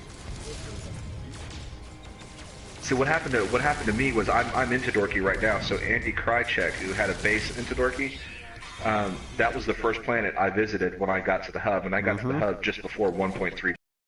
So I get to the hub, I check into Andy Krychek's base, and we streamed it. I shut the console off, and I wake up the next day to play 1.3, and it confused my base with Andy Krychek's base. So Andy Krychek had to find a new home, but his base was halfway underground, so I couldn't actually get into it. Yeah, and it when had I like would go rocks to the all terminus, yeah. So when I would go to the space station to go on the terminus to try to warp back to my original base, which was over 1,000,000 light years away, it was confusing my base with his, and it would warp me into his base that was halfway underground. So I would warp in, and then I couldn't get out. And I actually had to keep... Yeah, so everybody kept telling me, I put it on Reddit, I put it on the Citizen Scientist Division forums and all that, and everybody was saying, just delete your game. And I almost did, and I'm glad I didn't, because now you can have multiple saves, and I just started a new base, but I almost deleted my game, and I'm glad that I didn't. That I couldn't imagine starting over. Yeah, it hurt.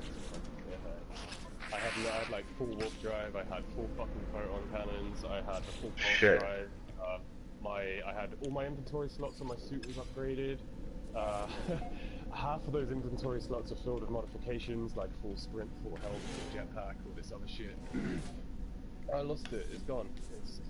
It's making me relive bad memories. I think people have chilled out on making their home anymore because of what just happened in Atlas Rises, about how everyone's base basically just got fucked. And it seems like nobody's really trying to build their homes anymore, which really sucks, because that was one of my favorite things to do. Is when I got to the hub, my whole mission was to go around and find other people's homes. Like that was so much fucking fun to do, and now it's just like it's not there. You can't find them anymore. It's fucked. When you scan, they don't show up whatsoever. Somebody has to place a beacon so that you can find it. Right. Well, doesn't make sense. Like, why remove something that works perfectly well? And then that's Hello Games. They fucked their own feature up because you can't scan and find it. Not only that, but they fucked up all the other bases, and then they allowed you to create bases on freighters. So now there's an anxiety about creating planet bases. No one wants to do it because an update might fuck it up. So people that are building bases, they're just building them on their freighters, like and farming and using their freighters. Right. It only makes like 3. Really big up considering like I'm on a 41 hour played account. Got an S ship class ship, like a white and gold one. I'll send you a picture of my base. I saw that ship looks awesome. Yeah, it's cool. I was so happy. Like there was a red and gold one flying around, and I was hyped that that was going to land.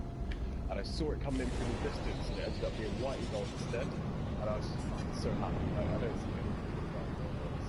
The one that you have, I saw the day that Atlas Rises came out, and I've passed up 3 S-class exotic ships like that because they're not flying into my freighter.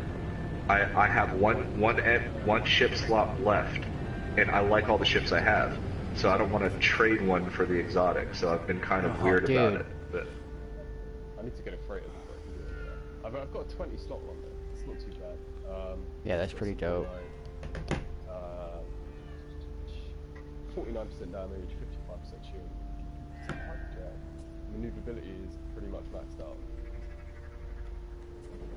if people that are watching the live stream on YouTube, make sure, you know, obviously you like and subscribe, but also, like, we have an open chat on PlayStation 4, so if you play on PlayStation 4, go ahead and add us, PandaPoopy1 or Hiddenjewagenda, and jump in the chat. We're just talking about No Man's Sky, talking about the next update, previous updates, whatever you want to discuss, get in there.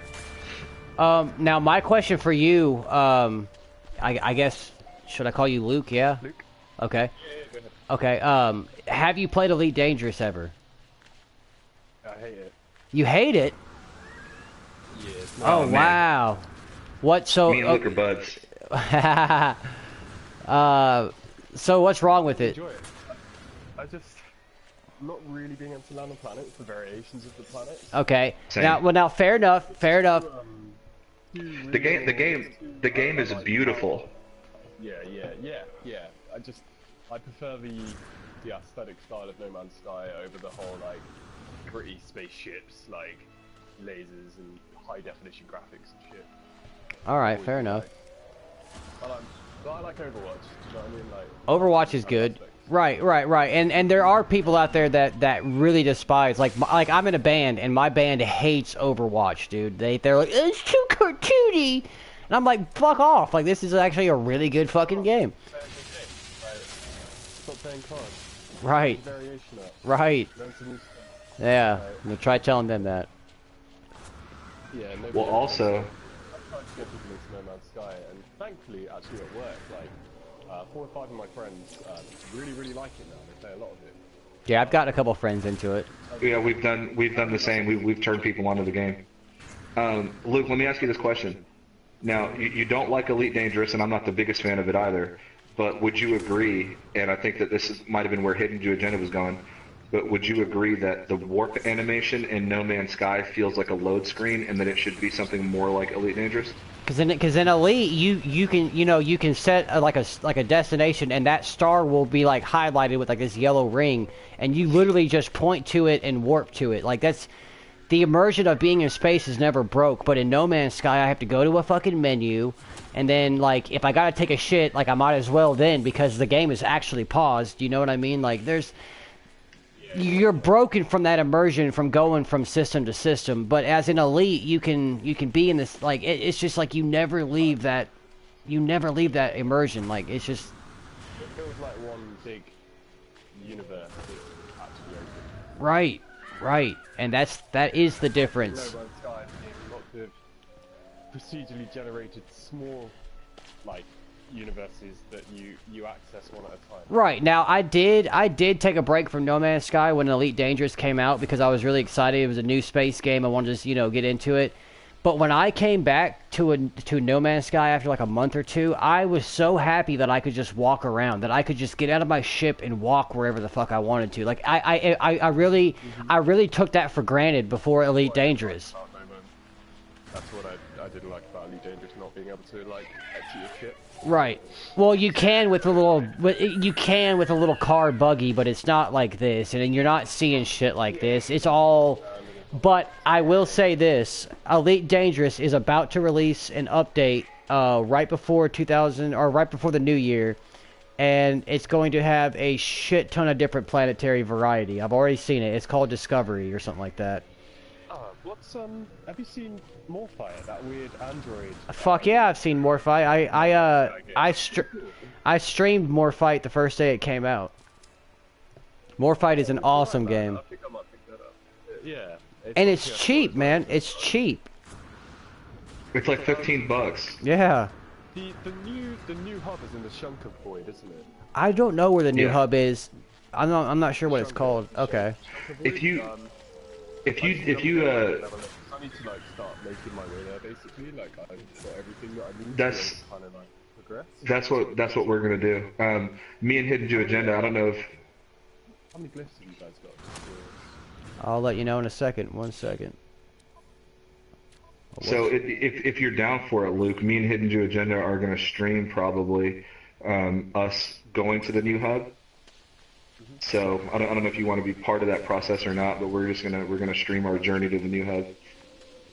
But we're also waiting for the player models to come out before we do That's that. gonna come with the next update, dude. It's definitely gonna come. I already know. Hopefully. Tinfoil on about it. Yeah. Cool. Yeah, like we're gonna meet up at a Dude. certain spot, and then we're gonna start the stream there, and then head all the way to the new or head all the way to the new hub. Like, I would be happiest with is just being able to fly around in the spaceship with your friends. Like, Yep. And see that spaceship and do dogfights. That's literally Dude, what I want. that's exactly what I want.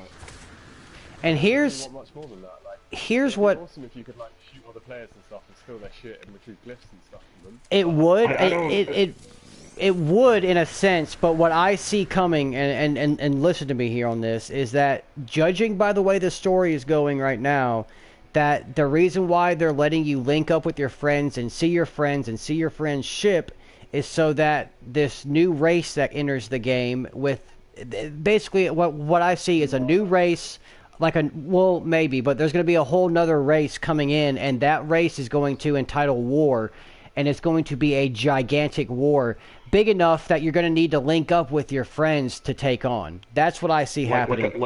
Kind of like a Destiny-like vibe. Yeah. I don't think they'll do anything like that. Like, in my opinion, like, I don't, like, Sean Murray's always said, like, it's not the kind of game that they were aiming for. Like, Well, so want it. Like, I think they'll go more on the aspect of cooperative missions and going about the side of things as like small things with timers and things. Right, but also Sean Murray really didn't want multiplayer to begin with at all, at like period. Like whenever I first discovered this game, like that's not true. I'm telling you though, like that's not true. So he was quoted, and so he wanted there to be a sense that it was a shared universe, and that there was other people exploring it with you. And in the pre-release press package, he even says in there that multiplayer, exocraft, and freighters and bases and things like that are things that they want to eventually bring to the game. So that was always his intention. I think what he's trying to avoid is PvP. He doesn't want player versus player like deathmatch multiplayer. Right. That's why he's stressing the co-op. And I kind of agree with Hiddenjewagenda. I think that the only thing that No Man's Sky is missing from a multiplayer standpoint, besides the exploration piece, is any sort of real conflict driving the game. And so they're going to introduce something that creates conflict. There's no doubt about it. But I don't think we're going to have a player versus player situation. It's going to be... With the conflict thing, yeah, you're very right. I think it may even be, like, you team up with a group of players to dogfight a group of bad guys in space. So, like, kind of like what I was saying. But, like, the reason you are in space is because you're fighting this new enemy or this new force to be reckoned with that's gonna cause some shit in the galaxy. And who knows? That may even occur because of the whole Emily thing. Like they said that we didn't do the right thing by letting her own consciousness. Right. They had a different ending planned. Like they had a different ending. What if this though? What if instead of them coming to us, that we have to go out and find them, and they might not even be in the Euclid Galaxy? What if they give us a reason to leave the Euclid Galaxy to go find this war? Maybe we have to go find it. So we made a mistake. Like 1, 2, 3, 4, 5 squares away from the Galactic Hub, the original Galactic Hub, that is. Oh wow. I just need to go Reddit and find the Galactic Hub. Like I think I went there on creative mode, just to go there on creative mode using the portal glitch. Right. So If you Luke, if you get the Pilgrim Star Path map, it tells you the hubs, the recognized hubs and their locations in that app, so you can find the new hub in there. That's how I found it. Oh, okay. I've got it here at the moment, but it's like there's there's the panels on the side. The Amino Hub. There's the Deep Thought Collective, isn't there? Yep. That's an old hub. Yeah, I've been to the Deep Thought one. I've been to... Was there a lot of bases there? The place that I found the most was the original Galactic Hub and around the Empire of Hob. So, how much have you explored the original hub? Like, pretty much all of it, man. I was there for, like, best part of 5-6 months. Do you ever remember a place called Purple Paradise, RI? It was really... It wasn't in the actual tree. It was on the outskirts of that tree, but it wasn't too far from the very top. Like it was like if you look at the top of the hub and you look, I know this isn't going to help, but like you looked right from the center, you would eventually see Purple Paradise. It didn't get a lot of people there. I'm not sure about that. I think Amino Hub's one of the originals. Right, Panda? The official Amino Hub is in the Bulldanger or whatever galaxy. Like they're in a different galaxy totally. They're not even in Euclid. Oh, okay.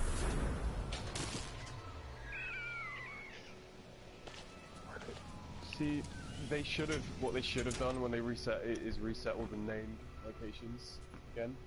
Because it's all fucked. Like, we wouldn't have had to move the hub either, it could have just been rediscovered again.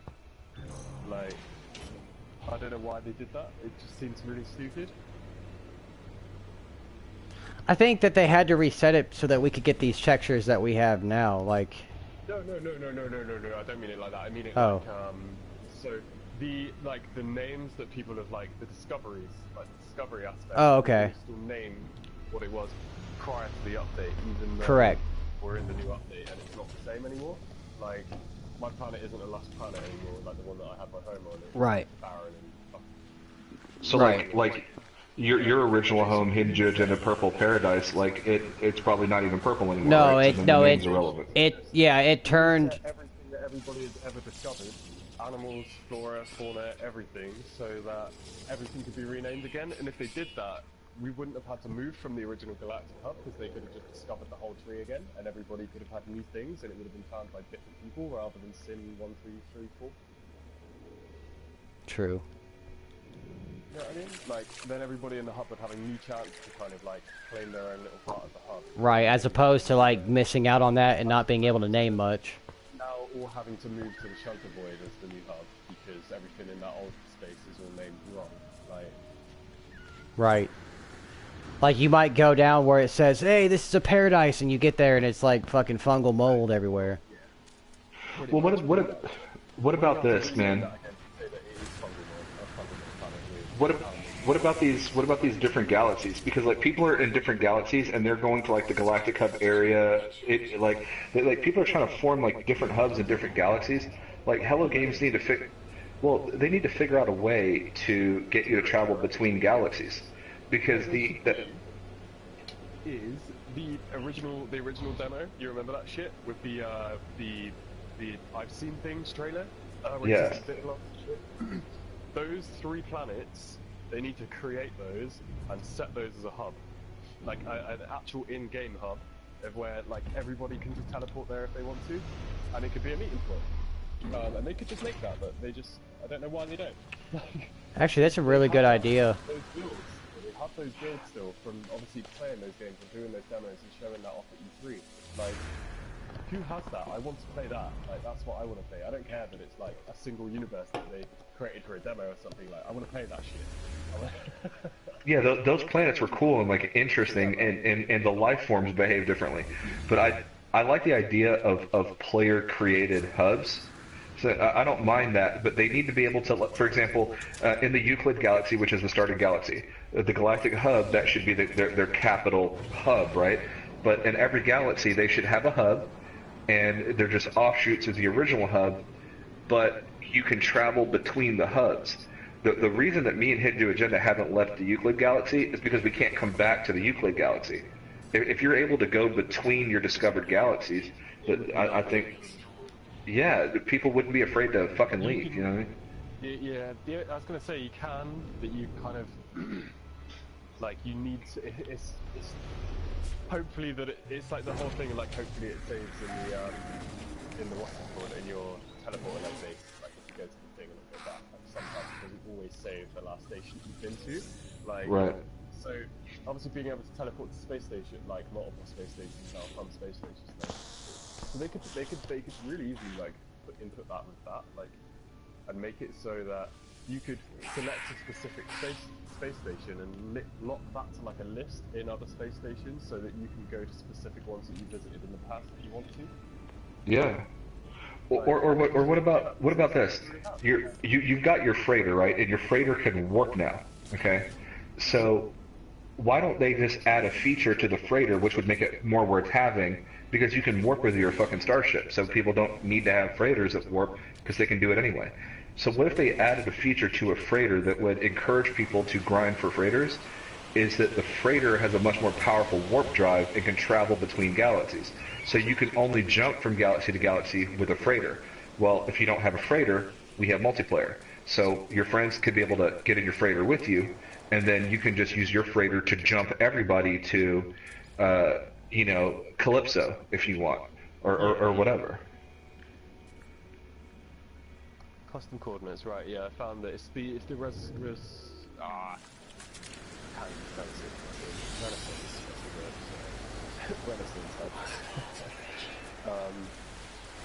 I found the portal location. There's some coordinates. I don't know how far away I am, but we'll find out.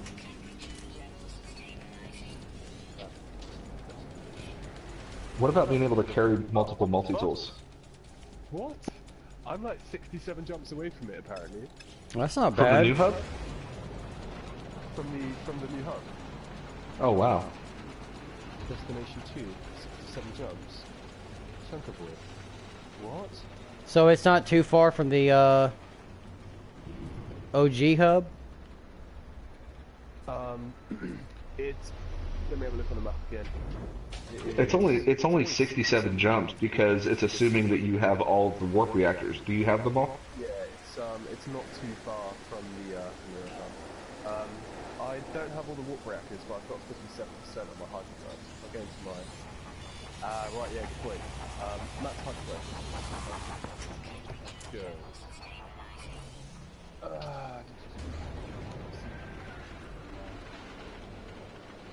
When you go to the menu, you pull up your ship stats with the down arrow. Hyperdrive,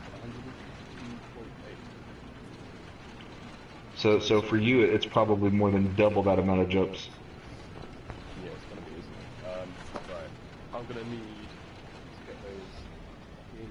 Oh god, this is why I hate that I restarted. So and now I've got to get them all, but I've got to do fucking everything again so I can get these fucking shitty shit. Yeah.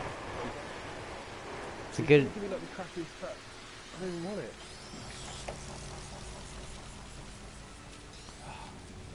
I know you can buy the hyperdrives in space stations sometimes, can't you? yes. You can buy the tech sometimes. Very rare and very hard to. What I need is a freighter with hyperdrive. That's what I need. Yeah. Because the freighter can jump a lot further on a single jump. I just fell in the one little crack in my building.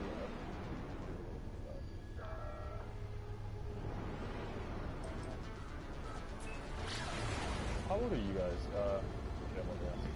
I'm 30. I'm 29. I'm 24. Okay. Where are you from? I'm from the UK. Okay. Okay. My family originally is from the UK. I was born in the Cayman Islands, and I've lived in America most of my life. But my dad's actually from Plymouth, England, but he grew up in London, and I've got family in Bristol. So. Funnily enough, I actually live like half an hour away from Plymouth, like. Yeah. So. I live in Devon. So that's where Plymouth is. That's like the region I've been there. I've been there. Devon is beautiful. Yeah, my I'm not sure. So like the last time I went was probably 7 years ago, and so I don't remember the intricacies of it. But my dad's favorite place in England is Devon because of the countryside. So the main, did you go to the main city in Devon? I believe so. Yeah. That'll be Exeter. That'll be where I live. Oh, okay. So I probably have been there, and yeah, it's kind of and my grandmother, we sold it after she passed away, but she had a house in Tor Point, just on the other side of the river from Plymouth there. Yeah. It's really nice. Like I feel really lucky to live here. Like You don't get any hurricanes. Like anything. Like, Not yet, anyway, right? Well, that's because Harp's not around you. You don't even see them that far. Like, you don't get the snakes very often. There's like one type of poisonous snake in the UK. The rest of the shit. There's like no other poisonous animals really, like, that you're gonna find on a daily basis. Like, That's crazy. You know, my favorite thing about the UK was like growing up in the United States, because my dad's job ultimately brought us here. But the United States is, from a historical standpoint, is only like 300 something years old in terms of like people living here, history, like civilization. I mean, obviously the Native Americans were here a lot longer than that. But I was in Tintagel. I went to Tintagel, and when you are standing around ruins of castles and stuff that have been there for thousands of years, it's a very different thing. I mean, I remember walking down a ruin. Yeah, it's like I could climb on that shit when I was a kid and like run around it, you know what I mean? Like, and yeah, it's crazy. It's somebody else. It's like a monument. It's like awe-inspiring. There's something very mystical about England. Like I was in Bodmin Moor one time, and it was a foggy morning, and just seeing like the mist roll in, and the idea that like, you know, maybe 3,500 years ago, like there could have been, you know, a village here, or this could have been a trade route, or there's just so much history. It's crazy shit. It's cool. Like, it's an interesting place. There's a lot of stuff to do here. Definitely. Oh, I just found like 12 living glass in my basement. Does living glass sell for a lot? I hear a lot of people with living glass farms. So I've got 3 more in my inventory at the moment, and 2 million units for it. Yeah, see, I need to be buying some fucking living glass. Holy shit. I can, if you, fuck, I'll just go find a portal, man. If you want to come visit, you can just get a load of living glass. Where do you get living glass again? Oh, do you have all the glyphs? I have 10 glyphs. So what he's saying is, when you have all the glyphs, we just need to find a portal. He'll find a portal for his planet, and he said that we can just come visit and get his living glass. Okay. Easy enough. Dude, I'm fucking down for that. Yeah, but good luck finding all the glyphs, Panda. You know how hard it is to find a traveler nowadays to fucking get like coordinates to a glyph. It was semi easy, but now it's totally hard now. I have like 3 glyphs, I think, or some shit. Like I'm not even close. But I haven't actually been playing like that. Like I've just been kind of flying around and doing shit, but I haven't like really focused. Like if I focused, I'd probably get with it pretty quick. See, like, I haven't even like, ever since I restarted, I've been a little bit reluctant to play this. It's the first time I've played in a little while. That's why I like kind of came into the thing. Was like, I want to play at the same time. Hey Luke, what do you like the new? I was meaning to ask you this earlier. Do you like the new inventory management stuff? I think that's my favorite thing about the update, actually. Thank you, Daddy Mario. Yeah. To finally let a new manage. Dude, Hidden, you remember when we were complaining just before the update about how like why in the fuck? Because before the update, I had a giant insulating gel farm, and I was like growing a lot of insulating gel, and I was like, why do I have to create one every single time? Like it should. And then hit it, and then go in, and then pick another box, and then go to the next page, and then hit it. You couldn't just like craft from the item like you can now. Right, and you can craft however and, many it'll let you. You know what I mean? Like depending on how much you have. Well, and now you can craft in a slot that's occupied as long as it's the same thing. Before you had to craft in an open slot, then move it. Right. And you used to have to hold X down to craft some things like a warp cell and antimatter, and now you just click it and it's like done. Yeah, dude, that is the best shit. 2 words. Upload all. Yes, oh my god. Upload all. Upload all, motherfucker. And you get a huge chunk of change. Yeah, well, all they need to do now is, I've heard people talk about this, and I agree 100%. So, you should be able to have more than one. Like, had so much money. Like, you don't understand how many planets things that I've done in that. Like, it was ridiculous. Dude, what about having multiple multi-tools? That's what we need next. Having what? Multiple multi-tools. Like, Oh, I have yeah. an S-class rifle. I want it for just weapons only. Like, I just want to kill shit with that multi-tool, and then I want a pistol for mining.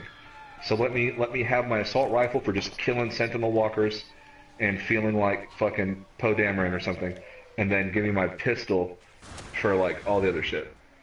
No, I completely agree. When you're looking for a monolith again, when you have to offer an item to the monolith that you find the portal location. Yes. Do you know what it is for the get? It's get charm, I think. Okay. I could just find a sales station and just panic a bit. So, Yeah. hang on, I'm gonna interrupt real quick. I'm gonna have to step outside for a second. Is there any way I could give one of y'all my controller for a bit so you can just walk around and keep the stream going so it's not just me standing there looking at a tree for like 5 seconds? No, because well, you can't share play while streaming at the same time. So Oh, it's like one well or the that's other. good. Alright, well pick some scenery real quick to look at, I guess. Hey, just do what we talked about before, dude. Just put it on intermission mode. Warp to another planet. Fucking load screen. Right. See, the water animation, I just want some, like, I don't want this stagnant water that just sits there and does nothing. I know it's ever so slightly now, but it looks so much nicer on that railroad thing. Dude, so in Innis McKenna, and Hidden, if you want to go do your thing, I know what you're going to go do, so go. Right, but But- I'm gonna get to my ship and at least sit there so I'm not like freezing to death or dying or anything. So So Innis McKenna, who's Or underwater biomes from the game. That are like in the game's code. Like you can access them in the game's code, but they don't fit. oh, there used to be underwater biomes. Yeah, there's 4 different ones in the game's code, and they don't work. fuck, like what? But Rayrod has Rayrod accessed them, and he's put them in that overhaul. I'm so Well, mad see, at what all I was the going to PC. say was the head programmer, Innis. Giant worm. Fuck, did you see that? No. Some modder accessed the giant. Like, it's not as big as in the trailer. It's still pretty big. But he managed to access the giant worm in the code. And like, Does it actually move? It moves, but it's got no animation. So it will slide along But the floor, but it's got no animation. But see, I wonder if they took that out to work on it and then releasing it when it's necessary. Dude, here goes the tinfoil again, man. So the ARG, part of the ARG, I think, was an apology to the No Man's Sky community. Correct. The reason I say that is because there was a build of the game that I think that they had, and that's not what they released. I think that there's a lot of things that happened between them and Sony. I think there was a lot of legal stuff. I think there was a lot of funding and money stuff. I think there was a lot of shit, and they did not release what they originally intended to release. And Sean Murray said that there were different builds of the game, and that different programmers had different builds. So I think that I'll be that back. I'll be build back. is, yeah. I think that build is somewhere. Huh? Because they were doing a lot of stuff with test build at one point. Yeah. And it was really kind of like hush-hushed a bit, but... And they were doing a lot of they were testing a lot of things in the original build. That's like what a lot of Rayrod does. Is like the original, like there's I forget what it's called, but there's a build that was like the old build, and it's not the one that came out when the game came out. So there's a lot of stuff that's weird, man. Like I don't know. Yeah, it's an old game. It has a lot of strange shit around it. Yeah. Well, and you remember the whole thing with... There was no, like, apology or, like, we're working on it. It was just, like, maybe once every, like... Oh, man, it was horrible. The release of this game, like, it couldn't have gone any worse. Well, what was unfair was people were criticizing them for not talking to the community. But there's two things, right? They couldn't talk to the community because everything that they would say would be scrutinized. But two, they were actually under investigation for false advertising claims. They were being sued by a who was crediting themselves with creating the algorithm that Hello Games used. So there was a lot of different things happening. It's funny as well. They never got like anything for it. The funny thing there is there's unused assets like on the box for like gameplay pictures, which is wrong in the first place. That no games developer should do that. Like I don't agree with that, and I just think that's kind of like a little bit shady, a little bit wrong. Are you talking about some of the buildings and stuff that were never in the game? No, on the back of the box, there's stuff on the back of that box, like in the little game, in the picture boxes of like things that you will never see in this game. Like it's not there. Like the assets for it aren't in the game to build that. Like. Oh, that's weird. See, I got the digital copy because I didn't pre-order. So it's box has sentinels just walking around a planet like randomly by themselves in a gameplay picture. It's got 1, 2, 3, 4, 5, 6, 7 freighters with a load of mini freighters and loads of ships flying around and outside of one picture. And then it's got the screenshot from the I've seen things demo. Well, do you remember? So in one of the previews, and I think they're working toward this, so I'm not going to hate on them. But in one of the previews, the ship leaves the planet, and you see a freighter moving. Right? It's not just warping in and staying still. It's actually flying through the sky, and you can actually see like exhaust coming from the back of it. And it's just cruising. And we've never seen freighters just cruise. They warp into frame and they stay still. So there's a lot of things that were happening that we've never seen in a year. Freighters moving on their own.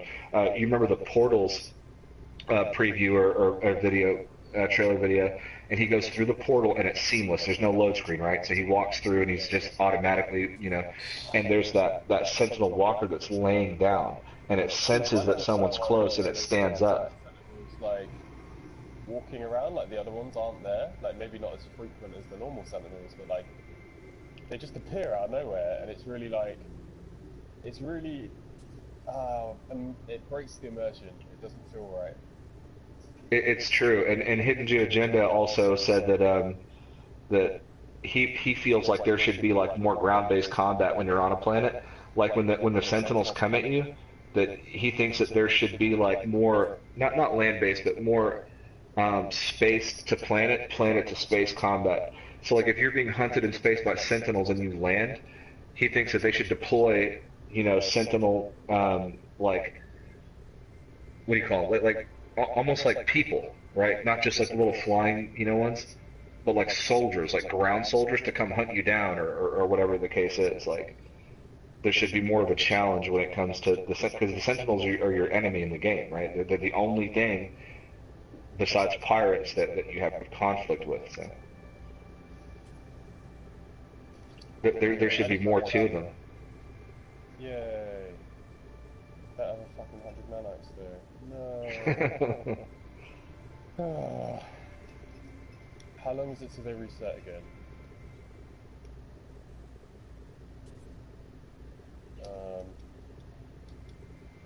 How many nanites have I got? 41.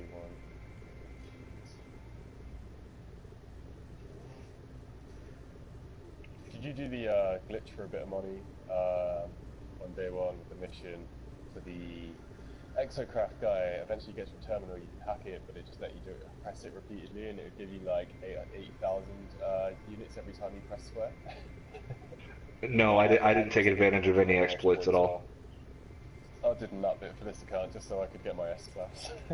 I was like fed up having a shitty ship. I was riding around in one of those like cargo ship things, not the big ones, but like the smaller ones that are like wide. They're like the worst looking ones in my opinion. Oh, you're talking about the Gex shuttles? Yeah, they're horrible. I hate them. There's a couple that I've had that are really cool looking. But my favorite ships are the haulers and fighters. Yeah. The explorers are all rubbish. Every now and again you'll find one that's really cool looking. Like the one that I have has TIE fighter wings on it. Yeah. But they're usually shit besides that. I'm back. How you feeling, man? You feeling mellow? You good? I just smoked a cigarette. Oh, okay. So no, not too good, but One step closer to die. Right. Talking about that shit, I'm gonna smoke a bowl. There you go. Hell yeah. I will after I eat this macaroni, but I'm gonna have to eat first because I call it Elvis, and me and Elvis had a talk this morning, so I'm gonna eat something, and then I will probably go see Elvis again. Some, like a friend of mine, we made like he's got a 3D printer, Uh-huh. and we printed some What? assets off from Hey, hang on, that... Sky. Yeah, I just processed what you said. Your friend has a 3D printer? Yeah. Oh, I'd be fucking around with that thing all day. I printed little No Man's Sky ships, and I painted them because I paint like Gundam and Warhammer kits for people. Fucking Gundam, hell yeah. Yeah, I've got fucking loads of Gundam kits I build and order them from Japan. They're like, they're really cool. I like them. I used to Should- do it when I was a kid. All right, yeah, you should take pictures of that. I kind of want to see that. Yeah, man, I need to get I haven't got the PlayStation app on my. Oh, okay, phone, okay. So I've got an iPhone 4 that doesn't work properly. Oh shit, I got an iPhone 6. Yeah, painted a few of them. I've only got like a tiny one. He's got the bigger one. Okay. That he printed, and then like my one was like a test run, so he wanted to see how well I could paint it, and I painted it. He was like, oh yeah, just put it up himself. Dude, I want one. the first thing I'd make is a multi-tool. I'd totally print out a multi-tool. So you made little monolith stones, like the speech stones. Right. A couple of those. Got some of those. That's cool. But like, I was really thinking like you could put little blue LED lights inside them with a little button on the side and sell them to people. Like, Not gonna lie, I'd probably so, buy like, one. Yeah, yeah. It'd sit right next to my PlayStation. I'm gonna order my Explorers edition later as well, by the way. Man, I really want to order that too. I know. Don't even get me started on that. Like, I kind of forgot all They about sell it. now with just the ship though. You can just buy. You can Ooh. buy just the ship. Is it with, cheaper? and the other stuff that came with it. Yeah. Explorers edition. Yeah, they re-released them like a little while ago. I am 8-bit, wasn't there? Game not included. Yeah, you can get it on I am 8-bit for $90 minus the game. Okay. Yeah, I'm totally in on that. So I really just wanted that ship, you know what I mean? Like I already got the game. Now the traveling pin's kind of cool, like all that's kind of cool, but really I just want that ship. Yeah, same. I want the notebook. The like. Hey Luke, Yeah, that too. so you like Gundam and shit, so this is similar to Gundam, but it was a really good game like back in the day, PS2. I'll see if you remember it or if you played it. It was called Zone of the Enders. Yeah, I do. Yeah, Fucking love that game. Yeah, I still got all my PS1 games and PS2 games. Man. I got that shit. I'm a bit of a collector. No, I totally understand. Zone of the Enders was fucking cool. Comes to that buying shit, comics, manga, fucking figures that I don't even. Well, need. see, I'm a huge fan of Back to the Future. I'm a huge fan of Back to the Future. I've got the fucking Nike Air Maxes, boy. Me too, dude. Yeah. I've got I've got an almanac, a hoverboard, Nike mags, DeLorean, which obviously which is from 2. Hang on, actually, let me ask you this: since you're a Back to the Future fan, which one's your favorite? Be honest now. Number 1. Number 1, really? See, I'm a huge fan of 2. I like number 2. Number 1 was the best. Yeah, all right, fair enough. I just liked it because So, like, yeah. you know 2015 hadn't Mine were, like, the happened. official mags. Right. I had to buy like the Universal Studio like replicas instead. Right. They didn't sell them, but obviously they're like $9,000. Yeah. No, I got. won them in a competition if you were lucky enough. Okay, right. No, see, I got mine from repkicks.com. They're actually a replica. Like, they're not. They light up and all that. It's just a replica. Like, I didn't need. I don't have $6,000 to just spend on shoes. You know what I mean? But mine, I'm not gonna tell you the price, but it was not $90. Let's just say that. But totally worth Yeah, it. mine Like, was- I don't even wear them. Like, they sit in my room on my shelf, and I look at them and I'm like, yes. What's that shoe store? Because there's a few other shoes that I want to get. Can you get other? You can get like Nike, other than Nike. I don't want to like hang my words out. Smoke's bomb. Yeah, can you get other Nike reproductions on? Yeah, you can go to a site called repkicks.com. I actually bought my shoes, and I had to transfer some money over to China, which was really sketchy and just it was kind of just weird. And as soon as I did, they sent me an email. They sent me an email that said that they were out of the shoe, and I was like, I literally contacted them and was like, to the hell you are! Like, you could have told me that before I bought the fucking shoes. So I basically made them like send me a pair like ASAP because I was very unhappy. But they got there to me, and I was fucking excited when they came, and it was worth it, but it was just kind of weird and sketchy. Like, I would never go through them again. Dodgy-looking website to start with. Right. Oh, I just need to go take a leak, guys. I'll be right back. You're good. Sorry, man. I'm making some macaroni real fast. I was gonna say, you're not going anywhere. No. Currently in the kitchen.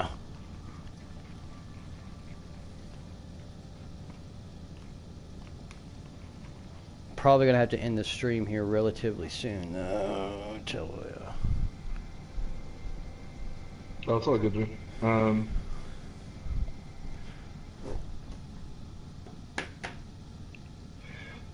glad Luke jumped in, man. He's cool. Yeah, dude. He added both of us. It looks like on PSN. So I'm kind of bummed that some of the other people jumped out, you know, but it is what it is. The other guy, I don't think that he was particularly.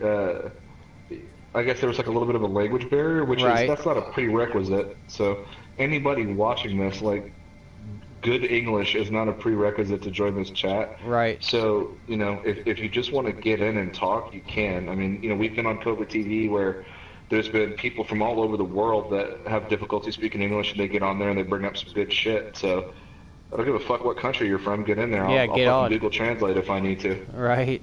Yeah, come and talk to these guys. Talk to them. It's been a fun time. Oh, absolutely, dude. And now that you're friends, you know, anytime you see us streaming or you want to just jump in and talk, feel free to, dude. Yeah, I don't know anybody else who likes to stream. We mostly stream No Man's Sky, but like we'll stream other stuff too. Like we stream More Fight. Every now and again we'll have fun and we'll stream Ghost Recon Wildlands? Wildlands just because Yeah. it's hilarious. Yeah, but I've been playing a lot of Fortnite? Hell yeah, Fortnite's dude. Fortnite's a good game. That's a good one.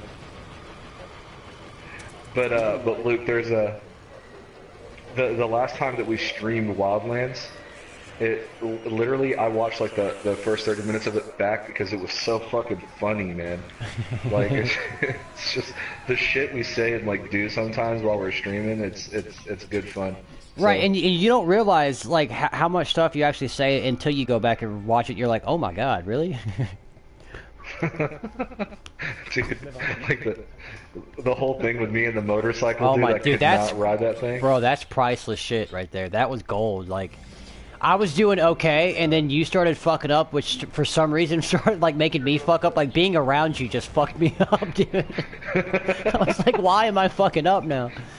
And you're over there like hopping fences and shit. Oh yeah, he was terrible at driving the motorcycle, dude. Like for some reason, like he's driven them numerous times and been good, but then like just this one time, I don't know what happened. He was just like whiskey throttle, just everywhere. Dude, I could not. Is that what you're streaming on? We stream on YouTube.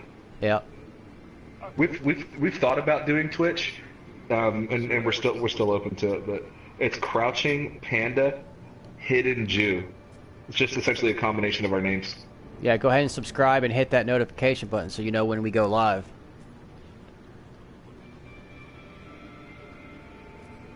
But probably, you know, once or twice a week or so we'll stream. Sometimes more. It just depends. You're right, and especially when the ARG kicks back off, you'll see us on like all the time. And the logo, you can't miss it. It's literally a panda hiding with a Jewish star on its forehead. So, and there's nothing racial about it. No, It's just no. random, and we thought it was kind of funny. And so. let me go put that out there. I am not Jewish. I chose a really interesting name. I see. I see it. You got 3 people watching your stream. Oh, wow. Oh, I can come through like straight up. I can hear it in the background. Yeah. Yeah. So it's a new channel. We've only had it up for a little while. and so we're growing it, but. I'm gonna go off that 'cause that's really. Yeah, I feel like I'm in like some kind of like time warp or something. Simulation. Right. I wouldn't put it past it. You know what I mean? Question everything. You know where I was going. Tim, You dude, yeah, from you knew Cobra, dude. you knew where I was going with that. The ARG is in the game, but it's also a real laugh. Right. Well, there was there was a guest on Dude. Cobra TV around the ARG, and this guy went like, there's a point where you go full blown tinfoil, and then there's moments where you can like really put on like the entire thing of tinfoil on your head. This guy had like 4 things of tinfoil, like the entire roll Bro, on his head. Have you ever seen Tropic Thunder? Yeah.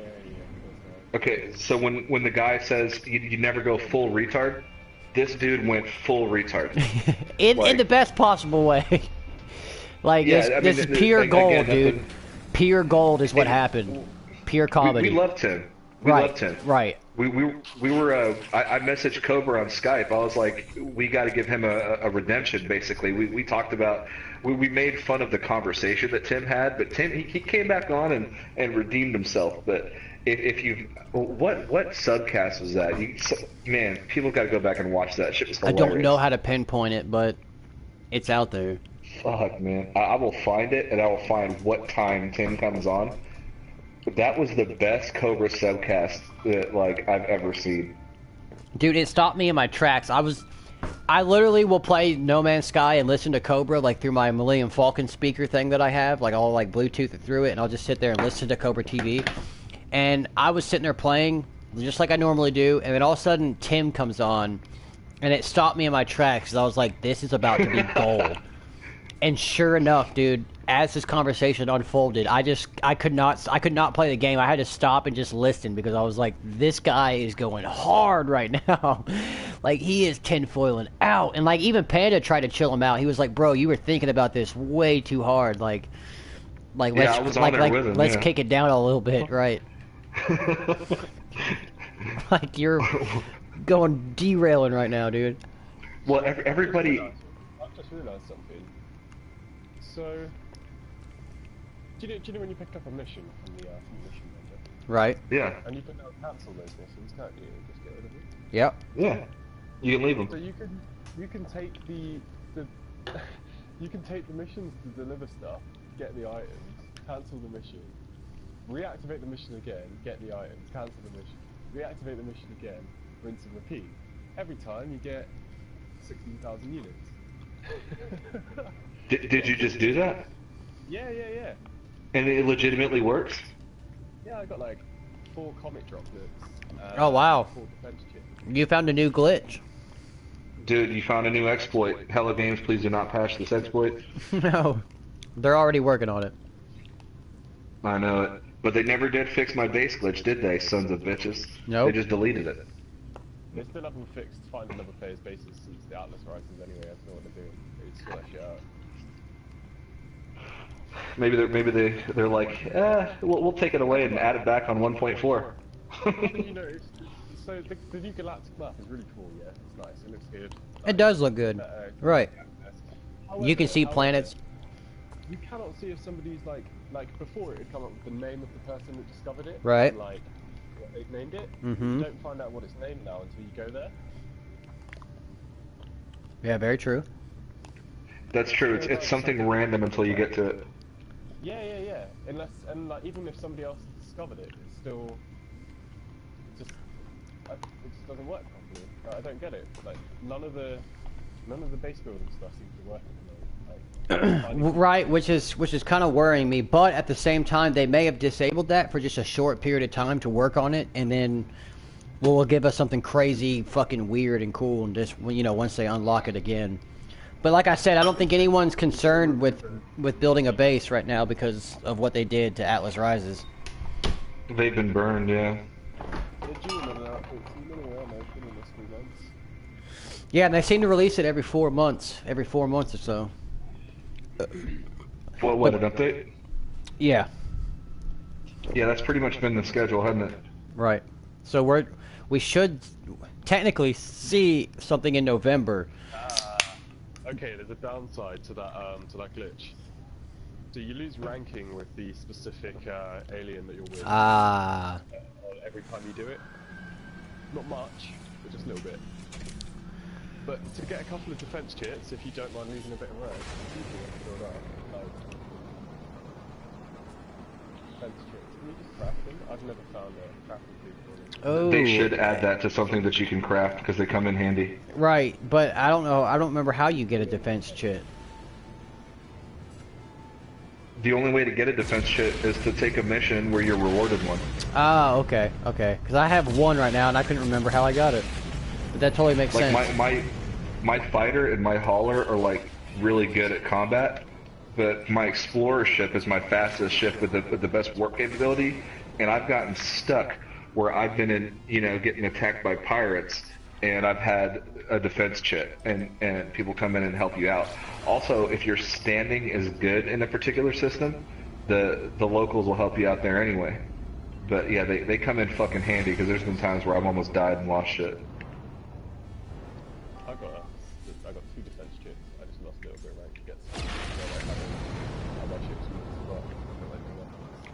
Well, and if you're playing on permadeath, like defense chips are your fucking best friend probably.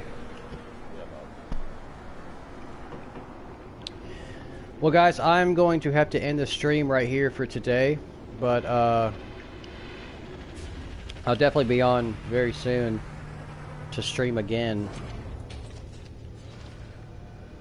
So Yep. yeah. Hopefully this weekend or something. I may do one later with my friends so that. Alright, well, I'm going to go ahead and give the ending out here. So anybody watching after this stream, make sure you like and subscribe to this channel for more future videos and chats. Also, add Panda Poopy and Hiddenjewagenda to get into these chats whenever we're streaming live. We would love to talk to you, meet you, hang out, play No Man's Sky. Yep.